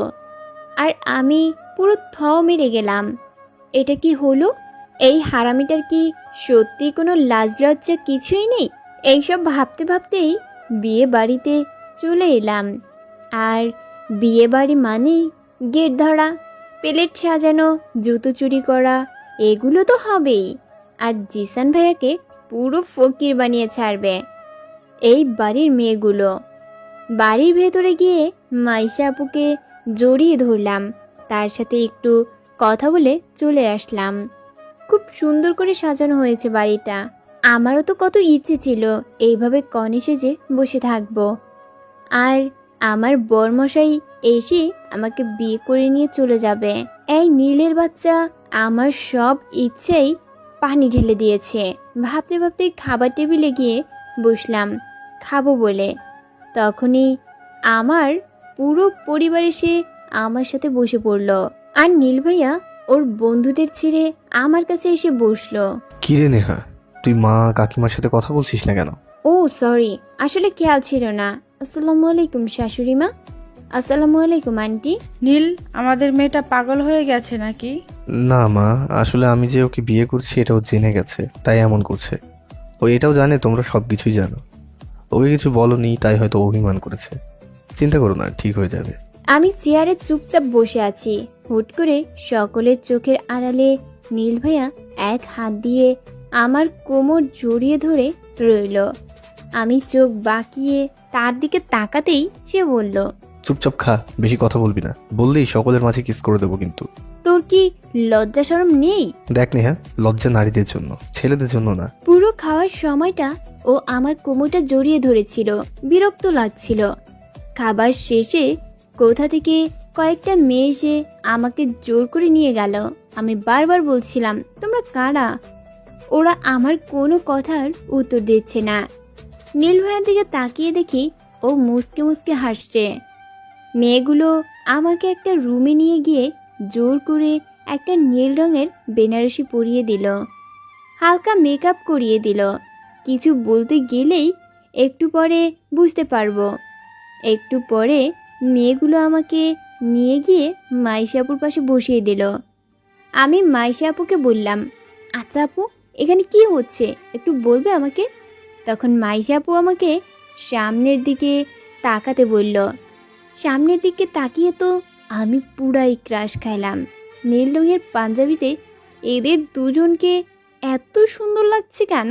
দুজন একই রকম সেজেছে। আমি মাইশা আপুকে একবার দেখে নিজের দিকে তাকালাম। হ্যাঁ, আমাদের সাজও একই রকম। বুঝতে পারলাম এটা প্ল্যান করে করা হয়েছে। তখনই নীল ভাইয়া আমার পাশে এসে আমাকে বলল, তোমাকে আজ কোনের সাথে খুব সুন্দর লাগছে।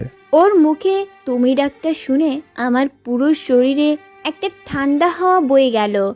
এই প্রথম ও আমাকে তুমি বলে ডাকলো। একটু পরে কাজী সাহেব এসে বিয়ে পড়ানো শুরু করে দিল। আগে জিসান ভাইয়া আর মাইশাপুর বিয়ে পড়ানো হলো, তারপরে আমার আর নীল ভাইয়ার বিয়ে পড়ানো। শেষে নীল ভাইয়া আমার কানে কানে বলল, নাও তোমার ইচ্ছেটা পূরণ করে দিলাম, আর আজ বাড়িতে গিয়ে ফুলসজ্জাটাও করে নেব, কি বলো? আমার ইচ্ছে করছে মাটির নিচে ঢুকে যাই। এই মানুষটা যে একেবারে অসভ্য এটা বুঝতে আর কোনো কিছুরই প্রয়োজন নেই। রাতের কথাটা নীল ভাইয়া এত সিরিয়াসলি নিয়েছে একটুও বুঝতে পারিনি। একটু পরে আমি নীল ভাইয়া আর আমাদের পরিবারের সকলের থেকে বিদায় নিয়ে চলে আসলাম আমাদের বাড়িতে। বাড়িতে এসে দেখি নীল ভাইয়ার বন্ধু শাহিন, রিমি আর রোহান আমাদের বাড়িতে। বুঝতে পারলাম না ওরা তো বিয়ে বাড়িতে ছিল, এখানে আসলো কখন? আমাদের দেখেই ওরা তিনজনে মুচকি হাসতে লাগলো। তারপরে আমাদের থেকে বিদায় নিয়ে চলে গেল আর আমরা বাড়ির ভেতরে গেলাম। আমি আমার রুমে যাচ্ছিলাম, তখন নীল আমার হাত ধরে ওর রুমে নিয়ে গেল। ওর রুমে গিয়ে আমার চোখ দুটো ছানা বড়া হয়ে গেল। তখন ও আমার কানের কাছে এসে নেশা ভরা কণ্ঠে বলল, আমার স্বপ্নের রাজকুমারী হবে নেহা, হবে আমার ছোট্ট ছোট্ট ছেলে মেয়ের মা। নেবে কি তোমার এই সাইকো ভিলেন দায়িত্ব? রাখবে কি নিজের বুকে আগলে? ভালোবাসতে চাই, খুব ভালোবাসতে চাই। দেবে কি আমাকে ভালোবাসার অধিকারটুকু? প্লিজ আর দূরে সরিয়ে রেখো না, এবার আর পারবো না সহ্য করতে। নেহাকে কথাগুলো বলেই পিছন থেকে জড়িয়ে ধরলাম। আমিও পিছন দিকে ঘুরে নীল ভাইয়াকে জড়িয়ে ধরলাম। এতে যেন ও ওর প্রশ্নের উত্তর পেয়ে গেল। আমাকে কোলে তুলে নিয়ে খাটে বসিয়ে দিয়ে আমার কপালে একটা চুমু দিল। তারপরে দুজনে হারিয়ে গেলাম অজানা এক সুখের সাগরে। এই বাঁধন খুলে যেন আমি আর কোনো দিন বের হতে পারবো না, আর বের হতেও চাই না। ওদিকে জিসান ভাইয়া দরজার সামনে দাঁড়িয়ে আছে। ওর বন্ধুরা আর কাজিনরা সকলে মিলে বলছে 10,000 টাকা না দিলে ফুলসজ্জার ঘরে ঢুকতে দেবে না। জিসান খুবই চিন্তায় পড়ে গেল। এখন কি করব? এমনি এমনি তো এদের আমি 10,000 টাকা দেব না। হঠাৎ করে মাথা ঘুরে পড়ে যাচ্ছিলাম, তখনই শাওন আমাকে ধরে বলল, এই জিসান, তোর আবার কি হলো? আমি কিছুই বললাম না। ওরা সকলে মিলে তাড়াতাড়ি দরজা খুলে আমাকে খাটে শুয়ে দিল। আমাকে এইরকম দেখে মাইশা তো প্রায় কেঁদেই দেবে এমন অবস্থা। তখনই লাফ দিয়ে উঠে মাইশাকে জড়িয়ে ধরে বললাম, আরে পাগল, আমার কিছুই হয়নি। ওই দেখো, ওই হারামিগুলো আমাকে ভিতরে আসতে দিচ্ছিল না, তাই একটু বুদ্ধি খাটিয়ে টাকা বাঁচিয়ে তোমার কাছে চলে আসলাম। কথাটা বলার সাথে সাথে সবগুলো আমার উপর রেগে গেল। শালা হারামি, 10,000 টাকায় তোর কাছে এত বড় হয়ে গেল যে আমাদের সাথে এত বড় অভিনয় করলি? দেখ, আমি তোদের টাকা দেব একটা শর্তে। যদি শর্তটা পূরণ করতে পারিস তাহলে যা, কথা দিলাম। 10,000 টাকা না দিতে পারলেও 5,000 টাকা দেব। তুই শালা এত কিপটিমি করিস কেন? আচ্ছা বল, কি শর্ত? শর্ত হলো, আজ থেকে তোরা পুরো 10 দিন তোদের জিএফ আর বিএফের সাথে কোনো রকম যোগাযোগ করতে পারবি না। আর হ্যাঁ, মিথ্যা বলে লাভ নাই। আমি জানি এখানে সকলের একটা করে পার্টনার আছে। তোরা যদি আমার শর্ত পূরণ করতে পারিস তাহলেই টাকা পাবি, নইলে পাবি না। কথাগুলো বলেই খাটে লম্বা হয়ে শুয়ে পড়লাম। আর যে যার মতো আমাকে গালি দিয়ে চলে গেল, কারণ কেউ তাদের পার্টনারের সাথে কথা না বলে থাকতে পারবে না। মাইশা এখনো রাগ করে থাকবে? আমি তো এমনই মজা করে মাথা ঘুরাই অভিনয় করেছি। আচ্ছা, এই দেখো কান ধরলাম। আর কখনো এমন করো না প্লিজ। তারপরে আমরাও হারিয়ে গেলাম আমাদের সুখের সাগরে। রাত প্রায় 3:10। ব্যালকনিতে দাঁড়িয়ে রাতের পরিবেশটা দেখছে আর ভাবছি, কখনো ভাবিনি আমি নীল ভাইয়াকে এতটা ভালোবেসে ফেলবো আর এত সহজে ওকে নিজের করে পাবো। রাতের এই শান্ত শহরটার মতো আজ নিজের মনটাকেও শান্ত লাগছে। আজ মনে হচ্ছে না চাইতেও ওপরওয়ালা আমাকে সব কিছু দিয়েছে। আজ মন চাইছে রাতের জোনাকি পোকার মতো আমিও পুরো শহরটা ঘুরে আসি, আমার সুখটার খবর আকাশে বাতাসে জানিয়ে দিয়ে আসি, আর বলে আসি ভালোবাসি আমি নীলকে, খুব ভালোবাসি। হঠাৎ পিছন থেকে কেউ জড়িয়ে ধরে চুলের মাঝে মুখ ডুবিয়ে গান গাইতে শুরু করলো। প্রাণ দিতে চাই মন দিতে চাই, সবটুকু ধ্যান সারাক্ষণ দিতে চাই তোমাকে। স্বপ্ন সাজাই, নিজেকে হারাই, আর দুটি নয়নে রোজ নিতে যাই তোমাকে, ও তোমাকে।